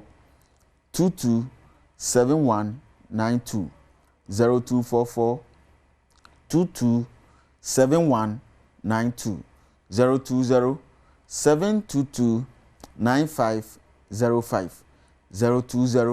722 9505 0245 275 254 0245 275 254 number simu bia ofra amen scientific bejo so awo na open na wonya bi prostate yare bia chese o ma amena nkasa o yare anoni adu tu anamo ne bra oba obom passe paye no wage so amen chese enye ho oba nyame nti so amen scientific beboa wo ama yare sano ne wapomuden no aye ho no wadi e wapomuden kwa so yes yes na yete nka amen scientific and medical alternative hospital heba an alternative hospital it almost say pa ekwaba eba ewetoso Yada say yam wa kwa baby Adom TV Badwam dwumadie no esomre ene wadaje nti yada say pa the by the time I me wie sankomo yi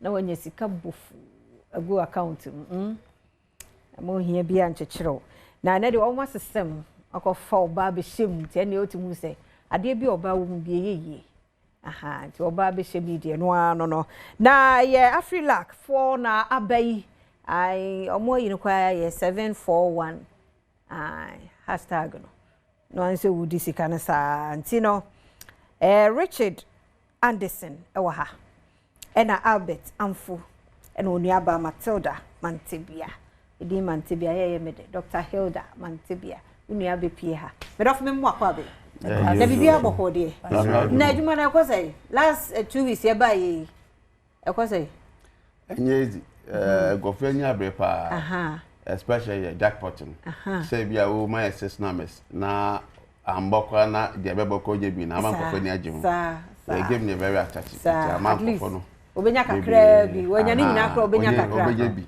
times 3 you know ade achi bi enipa foforo be hwa Adom TV nti ese mu chire bi e kan o say ade a na de a wadawo ma fe FM ya kan Afrilac adwuma ko be all right Afrilac Lotto a lotto company na juma ye di aye lotto enti no ye short code ye di twa ye lotto star 741 hash star 741 hash tell no over your games menu na wo your classic and mega jackpot na ye mega jackpot no ano no ewo enibe game no so enti wo boy code na enibe de ne ye 657 option 3 okwa eho na mega jackpot na da ene option 1 na mom no so obo code na obo say anama 1 anapa bosio and ye anapa draw no ye 10 am no 10 am ye draw no 10 am and ewia dia no so midday cash and so ye draw no 1:30 okay na adepe ya de ye nyina ye twa anapa bosio okay enti obo a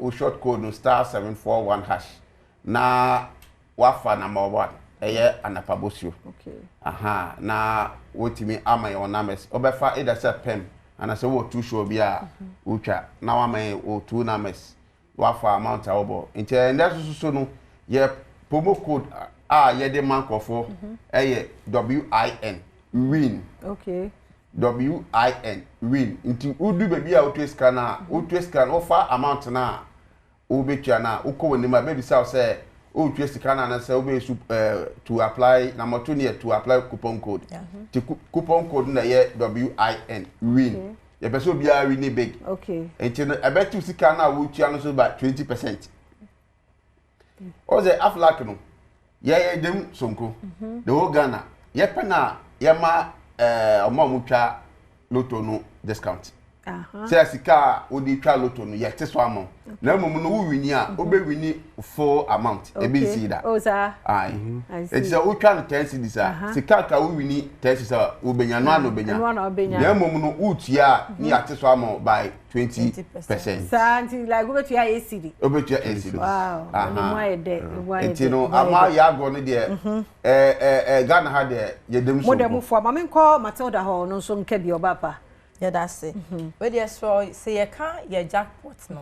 You nko jackpot nim. Ye 70 million Ghana cedi jackpot no.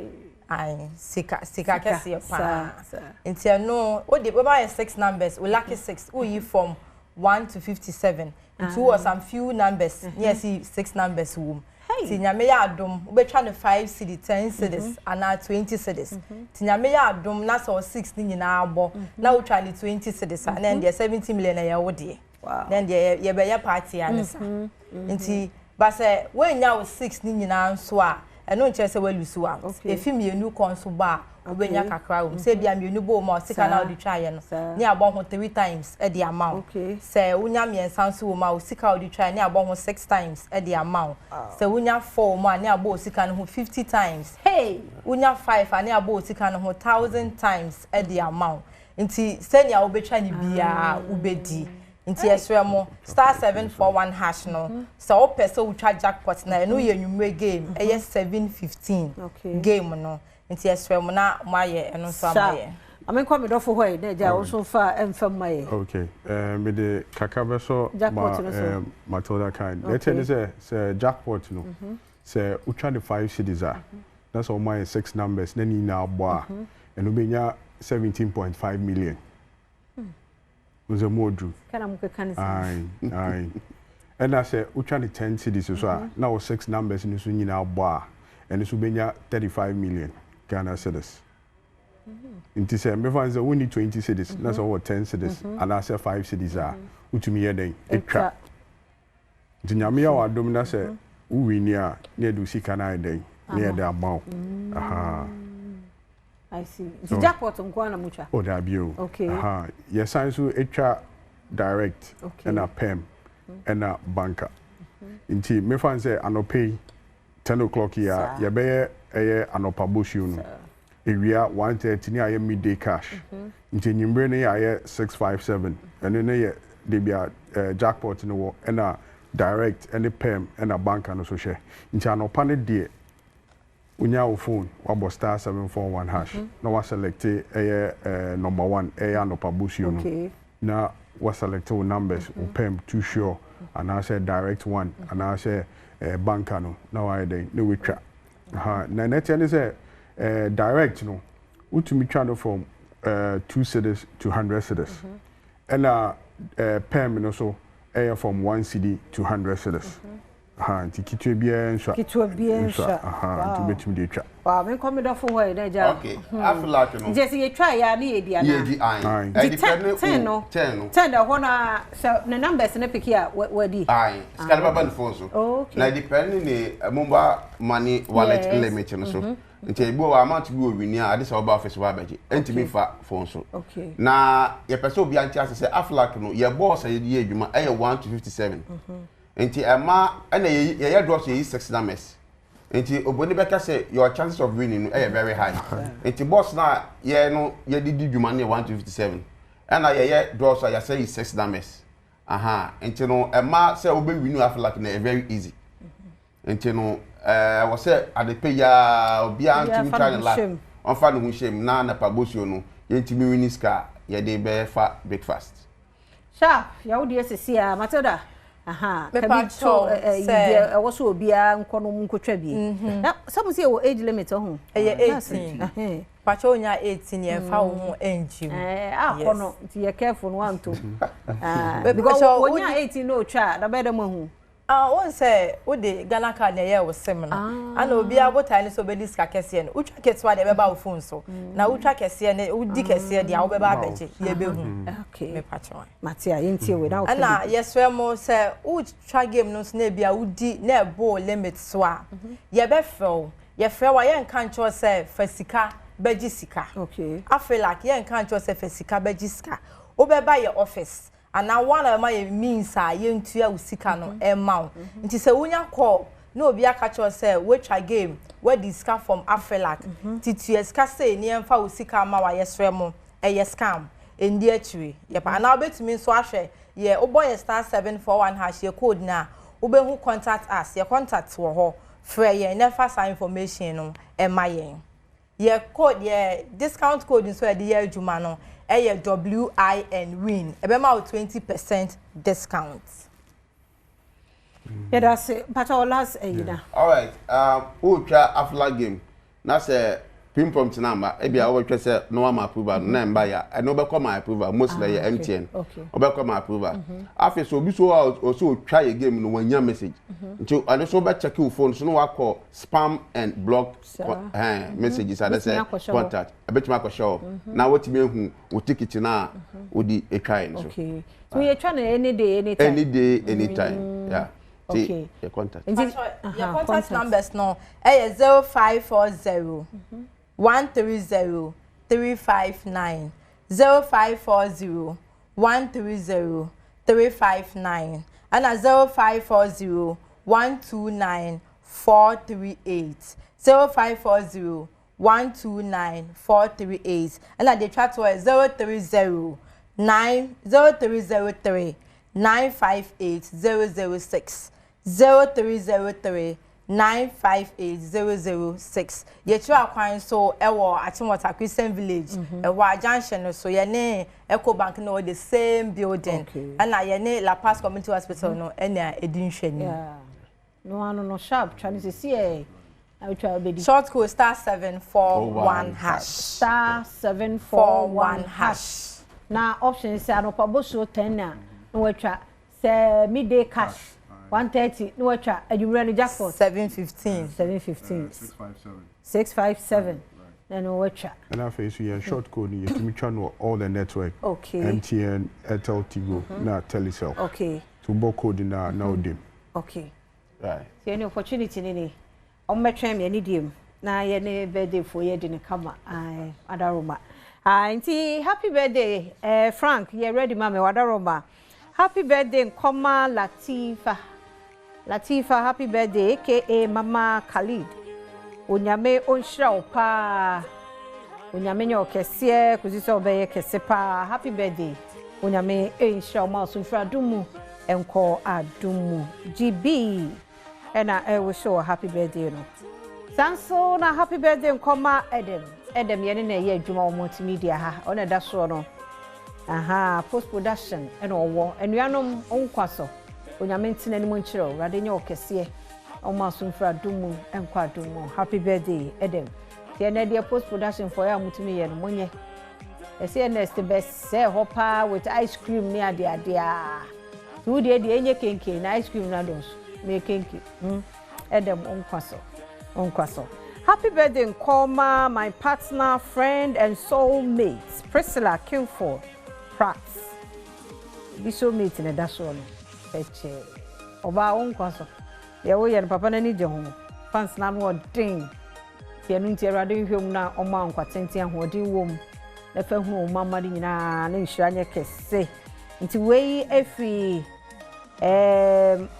okay so Priscilla Kilford Pratt our benefit office SNIT Achimota branch and wukunu officer ato Pratt or police training academy Tesano and I wish you onkwaso Radin Shrapa happy birthday Nkoma most amazing sister Sabina Barbara Ache o big sis and I wish you happy birthday no Radin new free in so any sign musumu Oman kwatenten shirani sika ayemoma Nkoma Sabina Barbara Che happy birthday happy 23rd birthday Nkoma Sarah Dan yo onkwaso happy birthday Nkoma nyini fefefe se ya shira ayemoma happy birthday sanso na happy birthday Nkoma Nanaba Gilbert Nanaba fa ne picture ma nti wonkwaso ba ebia wo bia PK na we show Nanaba Gilbert radin shira onye ma nkwatenten PK pe yanka se yen KMA kojo mensa abrampa aka se Amos Kofi ke onkwaso radin tinani mo nchira onye okese Oma sunfra dumu enkwadumu aha so da ohumasem eni je ho papa ke emi kwajemen sabrampa eni ne wa ha eni eni birthday bi oni mi bia friend kan hyansem bi no so no nyame fe no so na so onhira wa would do birthday bia no enkwaso the whole month your dear esa endi anu no the whole month odi otna kwa hode wo ho so a mo amode no wo ho de ba e beka e da madofo yase so mo twenye e ma ye wo hye mo happy birthday ye kwesi aye krado asemidi ke to so mpensem mo ba na ne aka na ato so ye da se asemidika hinna beka akwesi insia Commander 6 Kano Senior ye de da so ya auto so nyina so man kala be fa ne tuma pade fra na enyenye ba atena ese temamu ade hye ye mpa bo nyina so man Ghana be yeye na de be sab yankoso akoya nkoa amfa ma obi man ya afa ye free age ankosesi obi man so ne emfa yankokora bo metena man mu ye mpa bo ne esu nyina so yakopom ye mpa ne fa akodro oye kodro honhom eno man ho dadwen papa so bedwen Ghana me dey akwasisi asem di kabre ena adu se fara sekese koma Kingdom Herbal Center omna kofa Kingdom Galibites ne Kingdom Gali capsules dia badwa so na fa no sinchen Kingdom New Kingdom Jense power capsules every day nyame Udo onim. And I pay ye exercise be. I'm a pay ye. Call pharmacy shop. Neto New Kingdom ginseng power capsules no. Or the tobacco. Ento be bako.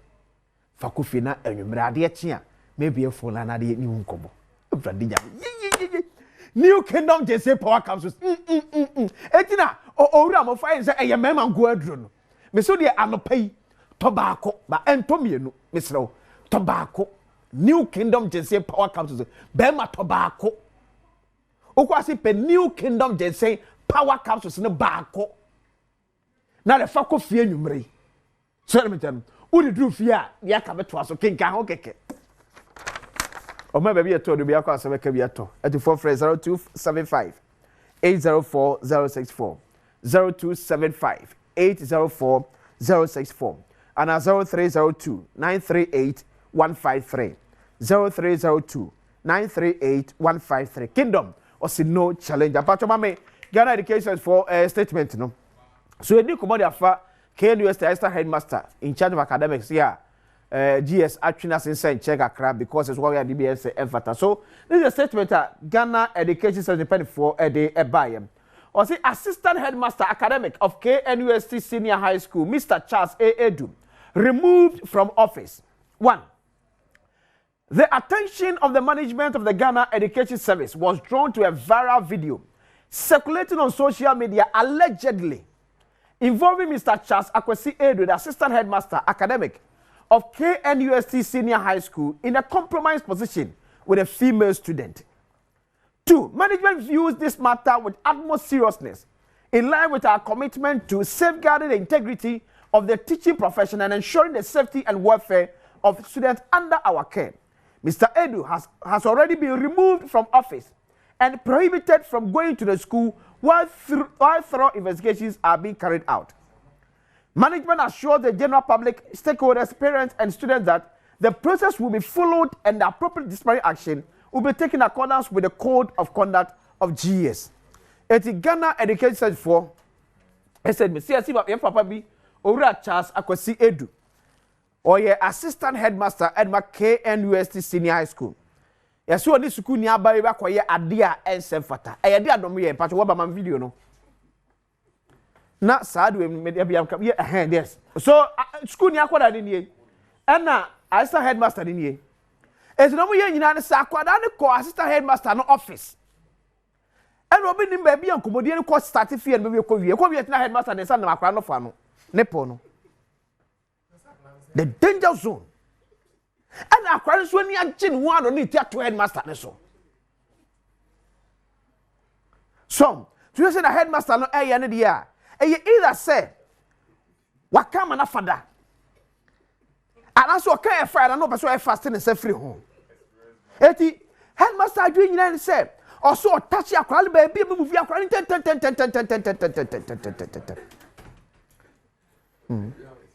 It won't acquire just then Yama, Claudia, which ya, and ye. Aquadat headmaster, Emiemi and Nepo. Then Yachi Trimusa. Eti, what I said, Aquano, a kissy headmaster, and swore it home. Headmaster near Sakura. And now, Aquadana, a kissy headmaster, no, I went to. No, I said, Laura Bright up here, Executive Director of the Child Rights International Ghana. Ora Pia, so to be campato on mute Bocordier. Up any bright up here, on mute tuna, any cobo. Hello, sir. Hello. Yamechonka. Up any bright up here. Hello. If I talk on mute, yet we knew come on. Okay, Patrol me. Maintaining go, and I had an offer. Okay. Oh. Maintain right at me and come cry, maintaining. But me too come. Oh, right up here, Patrol, so what are there? Nyame adum na wo so yeah, the Yamia City, but had a offer. Mumia, mammy. But I'm yasi. Na, Sir, Anamoto ya GS etri. Yebeka se ne kwan so na say or see more than this. Oh, I say more than this because Osha the history of Ghana Education Service in Sembi Saba let us say no much difference be any. I say template be na or try to on assemble normal kotamna almost the same thing almost the etro because the letter that they've issued in the past is not different from what they have stated in here. The letter now, Osha letter now, the first, they are informing us that they are giving assurance on investigation. They are giving assurance the right of children will be protected, which for me, is also another matter altogether. But yes, send your one cause a woman description, the Osha video near. The relationship between Akorade and assistant headmaster, you could see is cordial, depending on the motive, cordial. And again, also, the age of the child will determine whether it's a healthy relationship or not. And these are things that I say you take into consideration, in the sense that the empathy pa na I say nyama mienu bi na say etimide atudwa say teacher ni na wo kire nkora na de no ne celebrate be kan the standard of care o ni akora no say na we use na for over the years. And I say the professional conduct now or no as a teacher no or quite ben so no wa fast we etimi using over the years because your assistant headmaster, which means we charge your classroom there over the years, and son I ever appointed as assistant headmaster. And clearly, and also one position, you could see a baby a wire man to okay, it is me to see and I mean you want to see bonia. Can it be said any afraid young koyachi, near question a past record, say or any record in relation to say or name kwada enya twakabiana?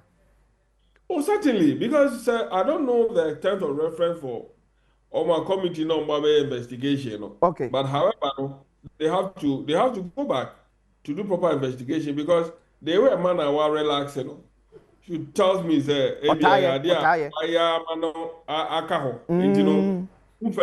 because for a teacher in that position to allow a camera to be put on you, it means it's something that has gone on several times, and I can also guarantee that Akrano, that's the teacher only headmaster encounter. Okay. There's a lot of things that we want to go into it, but what we need to measure, and it should be a subject for discussion, has to do with the professional conduct and then the standard of care that teachers for us or more about it by within our school system. Will you then suggest say yen dismissing a cry?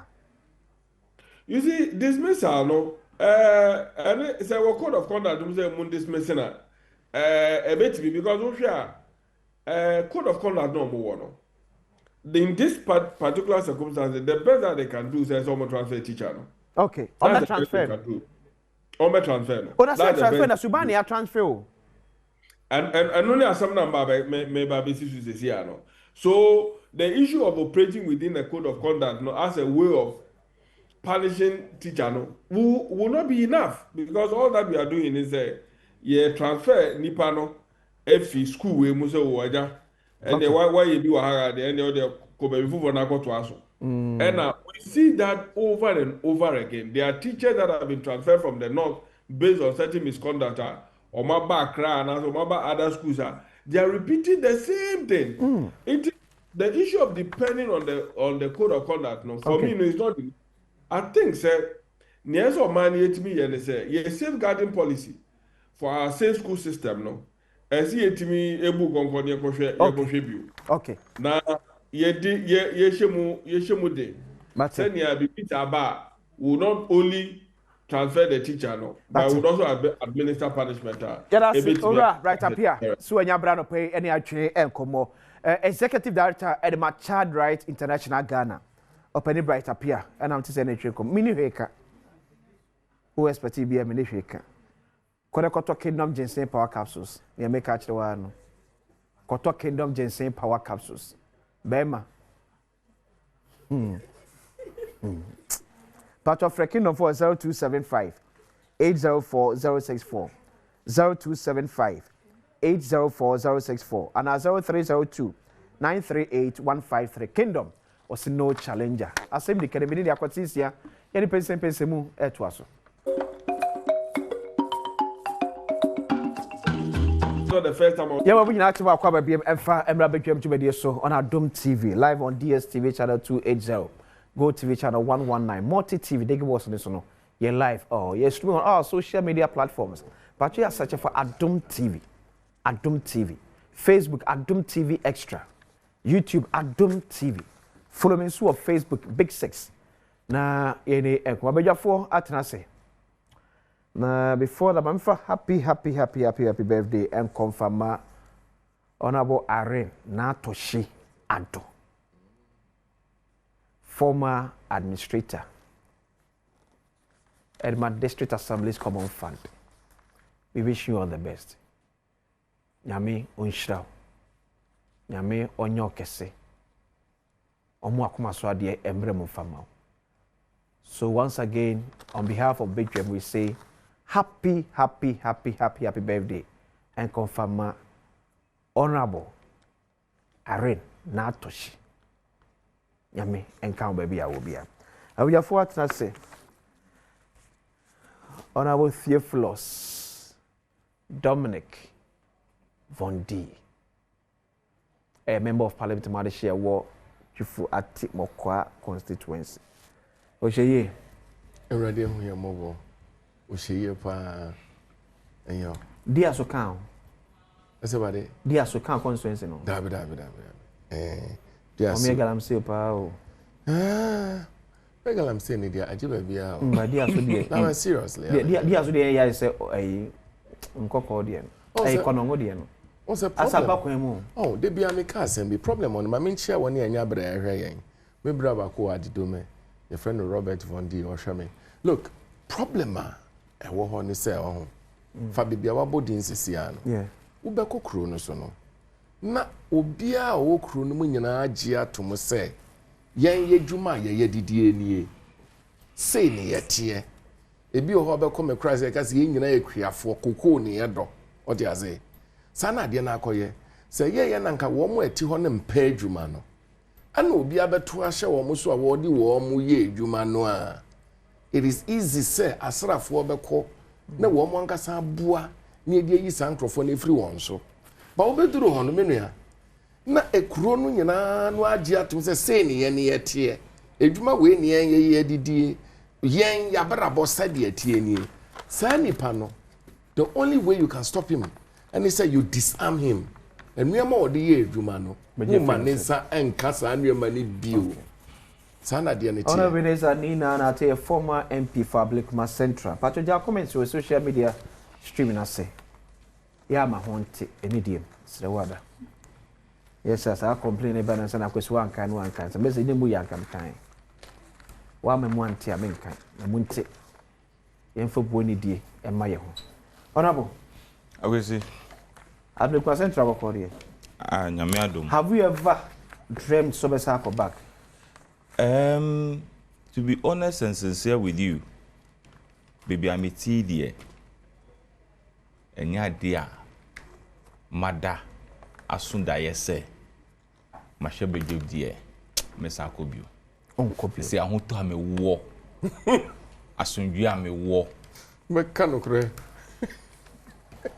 Okay. Me did say, and inside me, I'm a me feno. Because those say, Nam be sab one day say, on the dear, me you abema bakupe. Na me say, atawia color chepa white. What's that? They wash black. Because you are funny, you. Pressure that's so. Because okay here now, or see David. That's how they black white now. She. Ebony sen and they wash black. I did pressure. You are funny, because or two. You want to know? But even before a better sim. But before a better sim, I mean, family so me add my voice to wishing Honorable Harry Natoshi a happy birthday. We share my status sir. We want say order her because oye obabia or a heart of gold. Okay. In fact, minim say every member of parliament are from Nanado time. EBC Nanado 8 years. Are manya interaction with her. Both NDC and MPP will tell you, say, this is a woman undiscriminating. No, you see. In fact, even when it comes to former members of parliament on both sides. No, you see. Ube ho ano afro eben matese yesi asimesi yare ewo eda kolebu unim mse odebi onye ba chokohwe mamen. That's the kind of woman and you see one thing I like about her, she's very religious and very prayerful. And Mekaka said when it comes to Greater Accra there is a pillar of MPP in Greater Accra. Wow. She is a pillar. She's a pillar in Greater Accra MPP. What actually make her have those qualities in itself? Or common fan? Yeah. Why you MP da? Yeah. Sure. Yeah. Until when MP for how? That's true. That's true. That's true. Until she was able to relate to the MPs, always putting herself into the shoes of the MPs. Especially opposition. Yeah. Exactly. You know, until when who dear woman, into one namwa, Irene who or to me feel what it is that you're going to do. And that's the qualities that she actually... And she was in leadership too when she was in parliament. Yeah. Exactly. And she know how they were pulling finance for Muma, MP's common fund and all those things. So, in fact, she's good. And I pray... So happy birthday to her. Once again, happy birthday. Happy birthday. If I had the power, would be a body pass a year. What the minister now started and say, Ben, headmaster, are we being fair to him? You see, are we being fair to the headmaster? And you see, I am a realist. Okay. Personally, I'm a realist. Yeah. I don't like saying things that are not what it is. Okay. I like to say things the way they are. So we'll share video in a year. Okay. Sincerely, the man was not forcing the young girl. One forcing Akwadano. No, hold on. Okay. One forcing young girl. No. Okay. It was more of a consented thing that the old man and the young man, young lady agreed to do. Okay. That must be established. Okay. There is no sin whatsoever. It suggests to say, Papa no force the girl, no. Okay. There is no sin whatsoever like that. Like now, a chronic kitchen home. That so and the headmaster no enforcing so draw a chronic in. Debbie. Which are a consensus effort. It was a consented thing. Both agreed to be in that mood. Okay. Where's a chronic the Tibet to headmaster so? That's number one. Okay. Again, a man manoa. Yeah, bo papa nechi bebre sa no. Let's be careful. Because we are all men. What I think morally, I have totally wrong about number one, that old man going for that very young lady in school morally is absolutely wrong. On the moral grounds. Totally wrong. A headmaster of a school. Yeah, ye babe jaw. Se shabofrano. Sempo abofrani subai numpo sanetia. Aye was said yes, I will correct abofrano. You don't go in agreement with that young lady to do what you did. Okay, so that's one leg of the whole issue. Then the second leg of the issue is this. I mean, a dear Naya would dare to extend say. Utima girl with small girl with the camera. Phone. Esi uso. Nu wo twa na ya de awu ye. Ni de ko to social media. Nti adwene no chese girl no de no de afa wotirimu a chese nyansa sabia hobrase ne ni die mu. Nyansa ne kakra mpo anka wa wotirimu. Ama wentimi an stop no say. What the camera wouldn't say social media or phone ya wo dey ase wo si a wo twa ho yi wo dey ba kwa to social media we nim begu ase and you allow that to happen.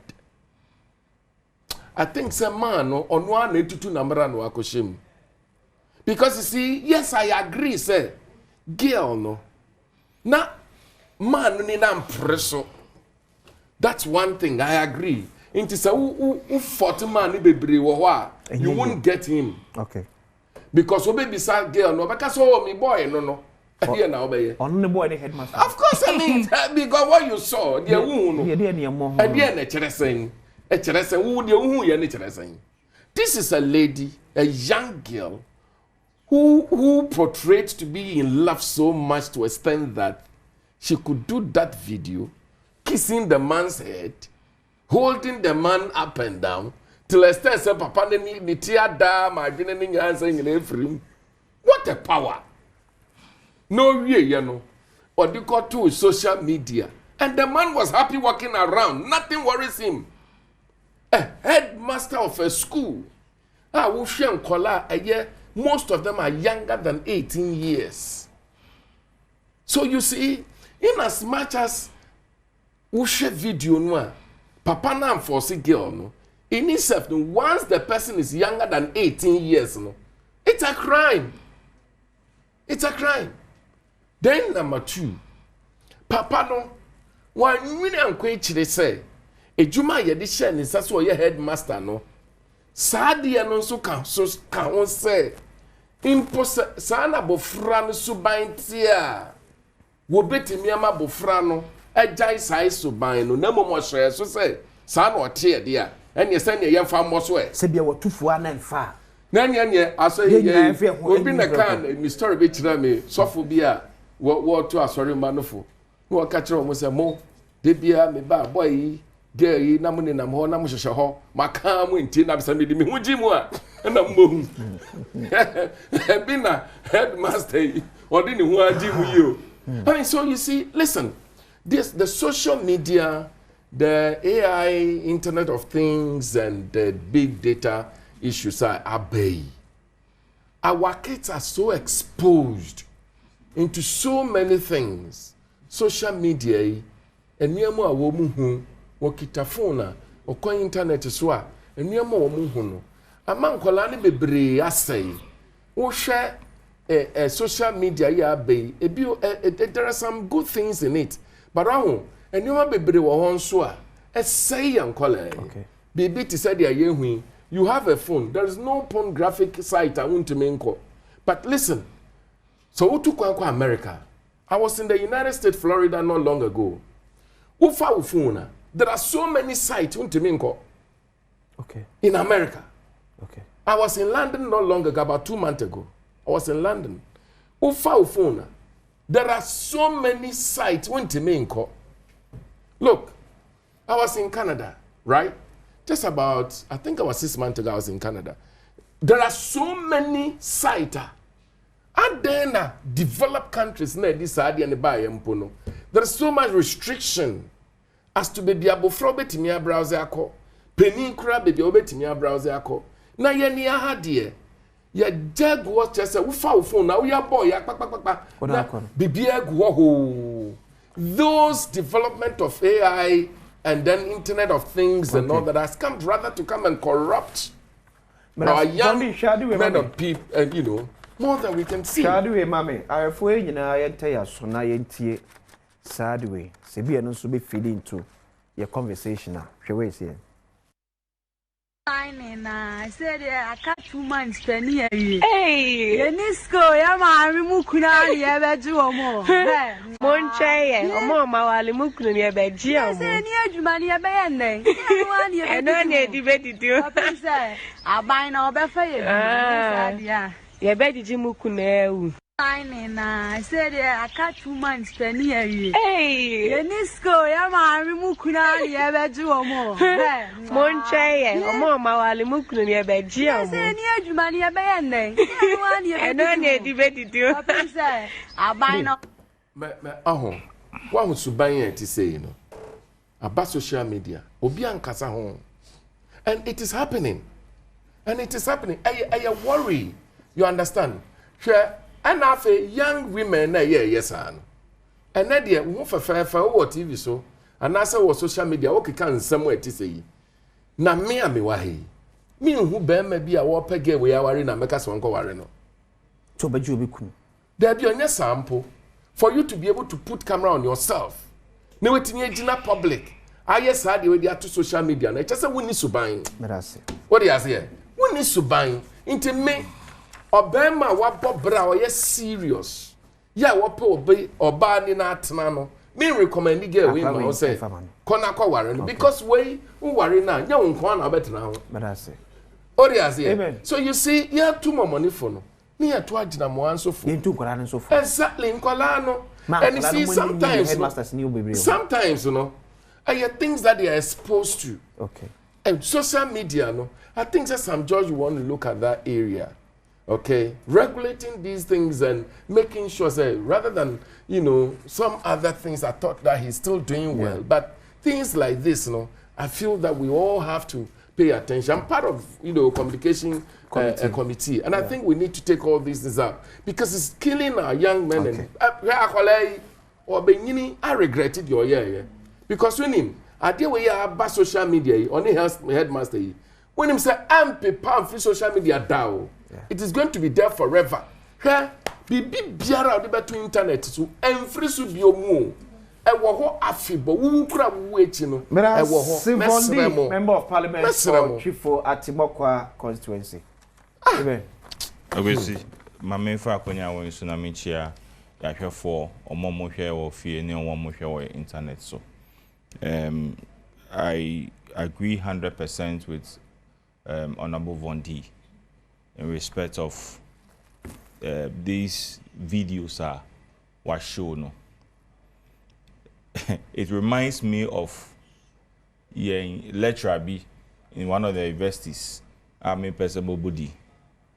Now,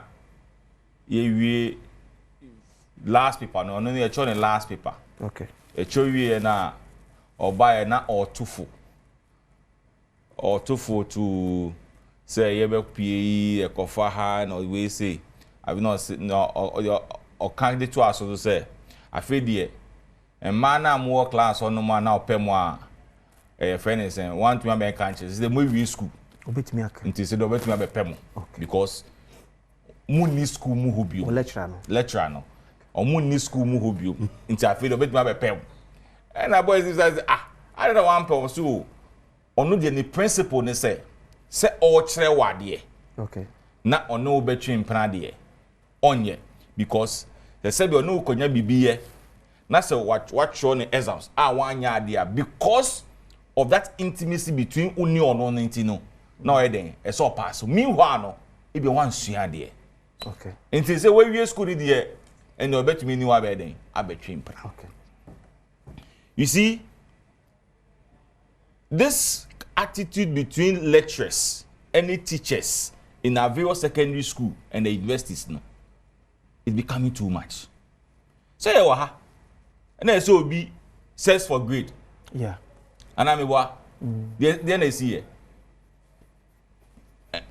I will see. Well, I say they are about to kick out by force. And then I see it. Says for grade. You can want some. Yeah, the videos upon videos. In fact, I think the one who did it was coming from the multimedia. Yeah, it says for good. Yes. So BBC for you. BBC. BBC for you. You be no. There was another lecturer be on also call the same to only put the on the suspending no. Okay. Back when they are suspended, they say yeah investigation. On they are suspending no. But the second one was suspended. Look, when you had opportunity to talk to some friends in the university, and they are telling you what they go through in the universities, I could see you'll be surprised. Man. I'm telling you, you'll be surprised. The opportunity lectures are taking on them, all because of persuading or passing the exams. Okay. To get an employment. In fact, a friend was telling me, say, Obi is prepared to help her. So be Juma. But ne pane say person is on any dancer. Nam see on no better saying. That's why I'm a juma no. I say yes. I say Ben, if I allow myself and baby a juma no so bonus one of the a juma omu jacket ya pa. Very lucrative one. Omu jacket ya pa. I say if I allowed myself, okay, and he sleeps with me, and I get the opportunity, me huna a body need the mean to me farmer. So I told him point blank, on fan a jumano. Na me di me here. Hey, to Wanji, I won't cry. I'm telling you. Hey, no, in fact, as I'm speaking with you, she always be calling me. I hope you're not being sarcastic.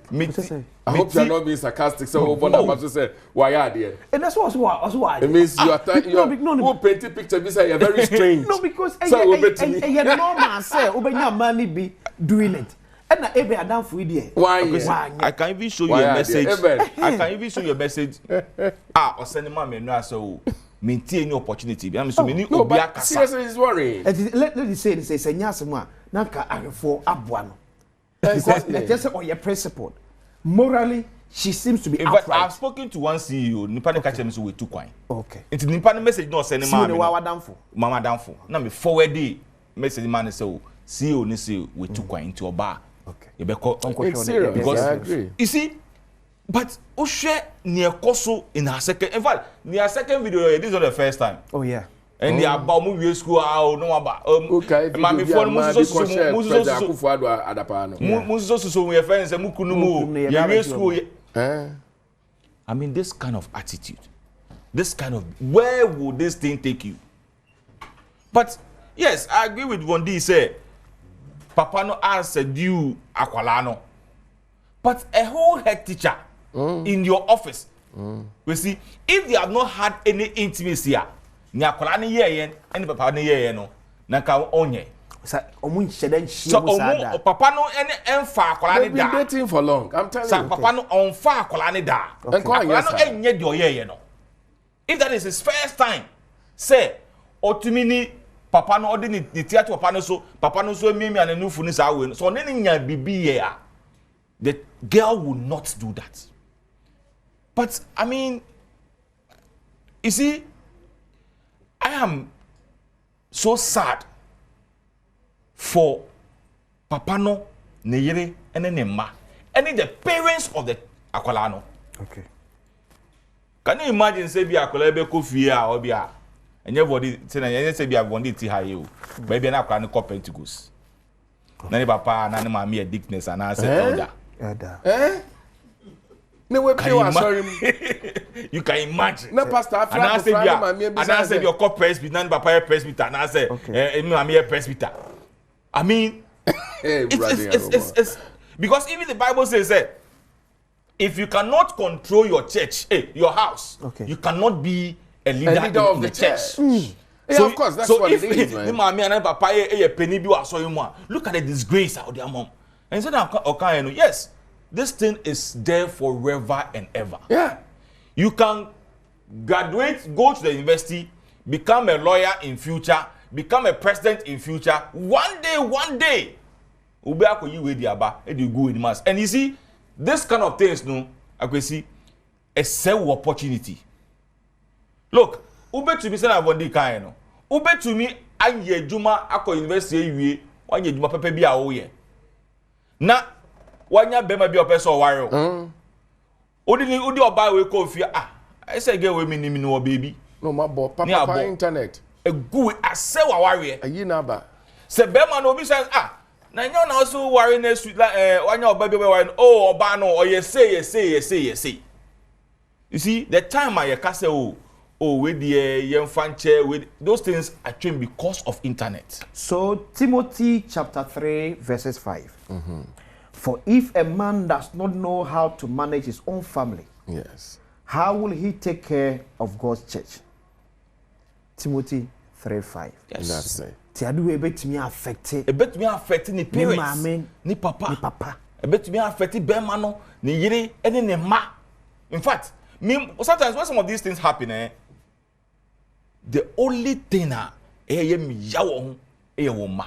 because in Kolano, if you are there, send a baby go school, It's going to be a laughing stock. Okay.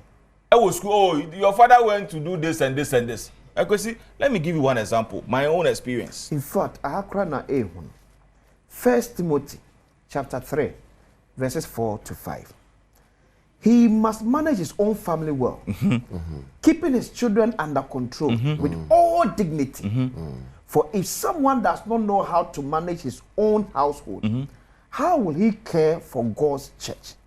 So the underlying word is, he must manage his own family well. Exactly. Keeping his children under control with all dignity. ALL, all dignity. Not some. Everything concerning training. Not some. Is a sorry person jina so near papa ne san ya. Or biblical grounds so exactly. And that's a Pentecost ye twi wasan ya nya say wo a wakoya ade na twi wasan yo. Wa eye wa said yes wo hwesa ade na nkoso. No one man akoso no. Ye twi abrufa na asan ya twi papa ne ma na asan. See, but sometimes so in the house no. Obe pretending as if say oye angel in the house. When I was in Care University, Mami B she came to the school looking for the son. Ebe waba also me hwe Ebenezer. Yeah. Waba ho. Oh, ye ni me be zanati. Oh, sir, oh ye ni me be zanati. Ye ko ba ochi o kasa ni ba na ya sua na wa buse srap. Different dinner, different war. Oh, I see Messi. My no many BP. Shrimp. University Hospital. That was the end. So me, my only way for the children of the man. Look, now me can miss me use me as an example. You work up primaries. There are some people who say so many things about me. Okay. Nansena Obiaba Obe Pacho. And you know, my firstborn, she's just 12 years. Now, besides one example, no born the Pakunidi. Second born, a born the Pakun, so I see me now. You know what my firstborn said? I said, Daddy, so today, that this person knows this house. In fact, or can you say, Uncle, second one, Uncle? Unio, better say. Ebenezer, Nina, not a former MP for Ablukuma Central Constituency. Seriously. Benjamin, anyway, Niamra say Metwaso. How come I can say Mr. Imbus herbal mixture. And only do papa no. So on to ya.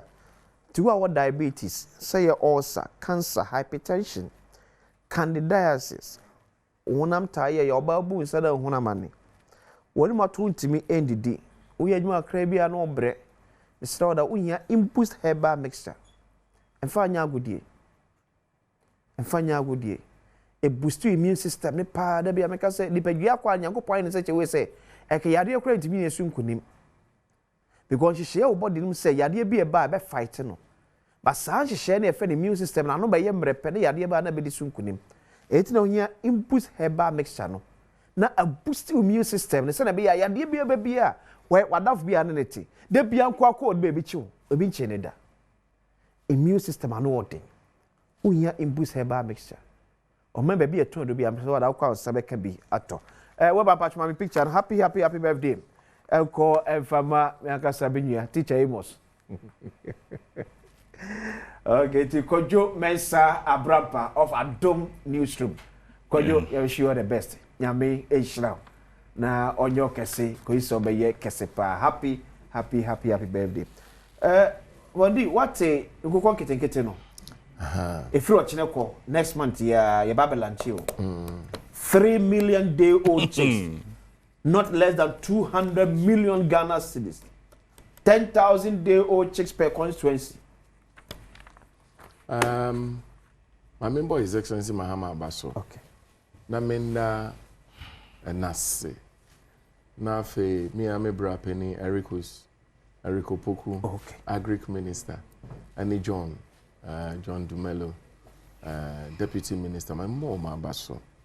Oh, I see reincarnation of Nkrumah in His Excellency John Dramani Mahama. Reincarnation? Exactly. Say Nkrumah, Yasanso, Awon Fofro. I was His Excellency John Dramani Mahama. Okay. You see, take it or leave it. And then I'm to masɔrefoɔ fo na meka kyerɛ wɔn sɛ obi biara ni hɔ a wobetumi ayɛ obi adwuma na wabɛyɛ billionaire osikani da tie so woyɛ adwuma it doesn't matter company a woyɛ adwuma wɔ mu ti yɛtua wo salary nko a de a untumi bɛyɛ billionaire da okay so woyɛ obi adwuma na otua wo ka na otumi nye sika sene nipa na woyɛ n'adwuma na sɛ bi woyɛ korɔmfoɔ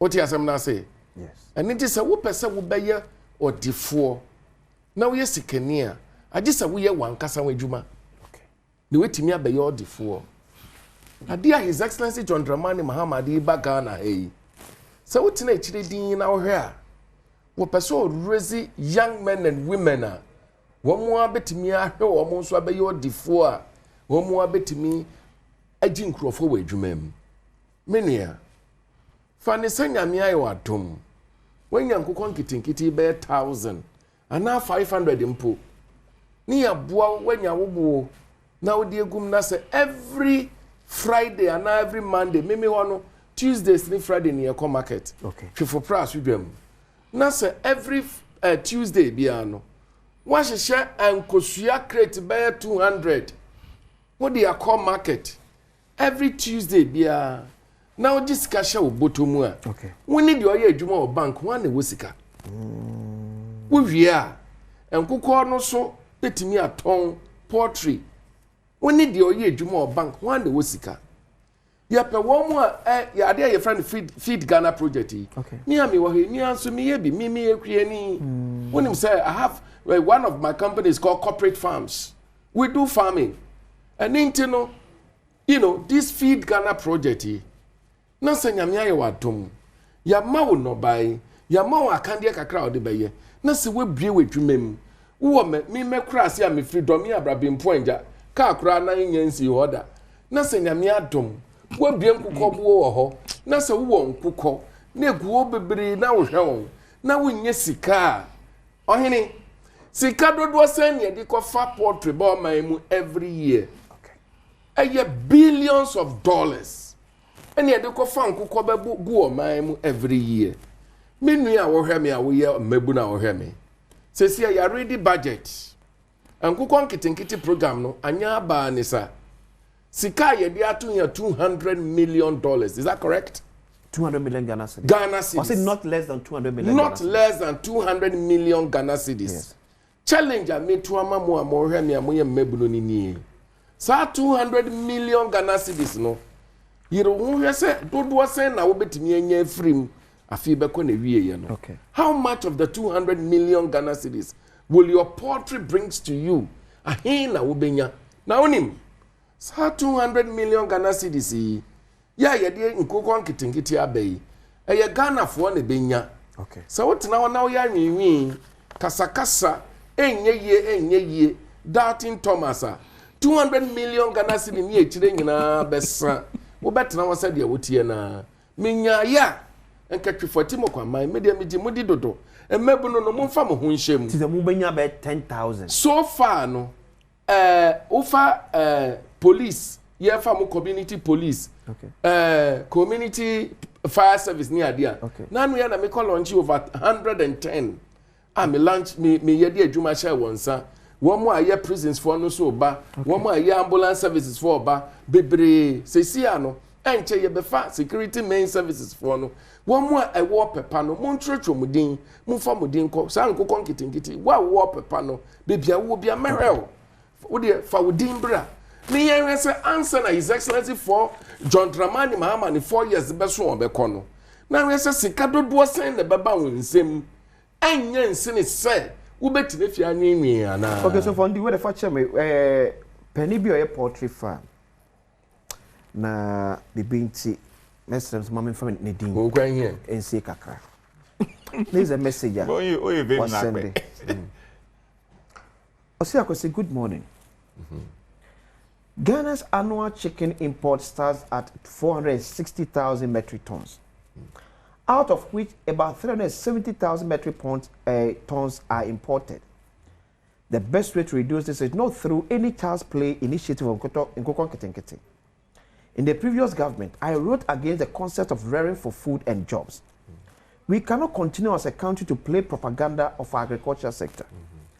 Government has announced through this Nkoko Ketekete initiative to rear about 3 million birds, about 10,000 per each constituency in Ghana. This is a joke of the century. We are leaving these birds at the mercy of people who have little or basically no knowledge of how to keep birds. Assuming all these birds even survive, that's just a little over 2% of our annual poultry consumption.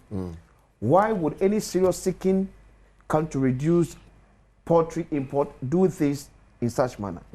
This is damn unreasonable to say the least. Why not identify about 5 commercial farms across the country and invest these monies in their farms to rather produce more than what this means of production would bring? We joke too much in this country. Medase. One with the papa ya chro tin abegu he. Onu na dwene na wa kire no. Senka yempe farms be 5. Omo ya kese. Omo ya kese no. Na nka yema wo akade. Na nka wo enye meboa. Na wan na kire ne say His Excellency John Dramani Mahama say dwuma wo ho no wo ya ade aye nhyiamu kena. Who can pharmaceutical industries no? Oh, His Excellency John Dramani Mahama the first time no. Ya bua wom ama to bin komo ns chemist mo ni ade wo nyina anya akade. Papa ya wo tworo we no. Identify 1, 2, 3 poultry farms a year kese. Non-true proposal enkoma Eric Opoku agric minister ni yemwa won na kasa bebrebe ni antoponko ya trotro tin on one kasa poultry farm ahin wo ya bua ye mabuna anya ejuma oni na brofo no wa tro tin mabuna ye bua wo manya ejuma constituency initiative bia ye be kasa tia Vondi wadia na wo betimi ya fa wo trotro brofo kakrake ebeyenko Agwesi. Nanka Vondi ka kasa wiye na no. Nanka dey outside the count say amen. Because na a preaching or preaching. And on the onoso there, uba preaching so oya there papa. Na say na say oba no, waja grow for no. Is waja grow for no. Ama grow for wa kotomo. I can't bet 3 minutes here. Akwesi. Yes. If I aso, yes here. Se udi ochina omulanche nkoko kitikiti a. President John Mahama 9 months in office. Walanchi part ID mankwala. Okay. Walanchi 24-hour economy. Okay. Walanchi ejumara. Okay. Walanchi your friend is saying feed Ghana. Okay. Into the kitchen kanwa. Now you're 5. Infaso be na free so aba. Okay, so ejumara and nano pay. The Vice President of the Republic of Ghana, Kanwo Ama Eric Ajay, or my orientation. In fact, me refi coded the offense is 1 million coded BBL. Walanchi. And now, communication minister, ye communication officer, or say coded obviously any message. If I know one of the station, non because so, or muko when you the certificate PT or A4 sheet so. Or say or no or co invest no the certificate or A4 sheet so now the omu no a pilot I feel number starting okay and now me look as a BS how many weeks ni it's getting to about 3 weeks not even a single part has been given to the girls in the schools. How can you say a thing like that? Me say school 3 weeks ni me I don't tell lies. How can you how can you be with Bawumia and say you don't tell lies? I don't tell lies. Before anyway, the Kano, I have been to the school. Look, I mean, sometimes you ask me to say that from my house, from my house to a public school in my constituency, it's just about 2 minutes walk. 2 public schools. Yesterday, I went there. So how many schools do we have in this country? So and then you are using 2 schools to judge the entire country. Oh, really? Vondi. The minister for your friend said, now position in gender. Gender, yeah. The last time we launched it, then he came and said, so they are now doing procurement. In fact, the launching was done in my constituency. The national launch. The national launch was done in my constituency. Could be so covered up. Yet, teacher, my member, Ebi so the come the ball. Oh. I have the video. I'll send the video. Make send the video now. Oh. Mr. Mr. problem. You part ni me see akwara say ana mama ni so omo de ko bobo we ko ndoje mo de che ndoje mini class and na odua no kwale ko be po ya je ask any of the people me can that ask any of the people akwabo gamen kwabo gamen kwabo oh Vondi whatever story wa man cha dia ma boss so me ko bobo we si masa wa bo yan ko wa we dey maybe na mo okay ene usi nkoko kitikiti na ka Vondi e kasa no na ka me expect obeka che me say uba tufu etu mukwa na no me say ni video picture bi ma no a ojan so hu a ye friend is all press conference galam say because they be no ogina no the position no how am so akogina but we dey me say we obi be abo mi wo eti me ko ahomachi because o de nua be to ten no me abo me expect so ka che me say o party for tomokwa okay o che ye lanchi maji me data dada mi wo nipa 500 e wo for tomokwa mbebun a omo abobo omo e fe ne say nkuko bo ni dada so 10,000 mi mo bia 100 that's because are there in fact there were one kre employment agency guy there were data ni ngena go una wo we dem be pay video ma that part that we know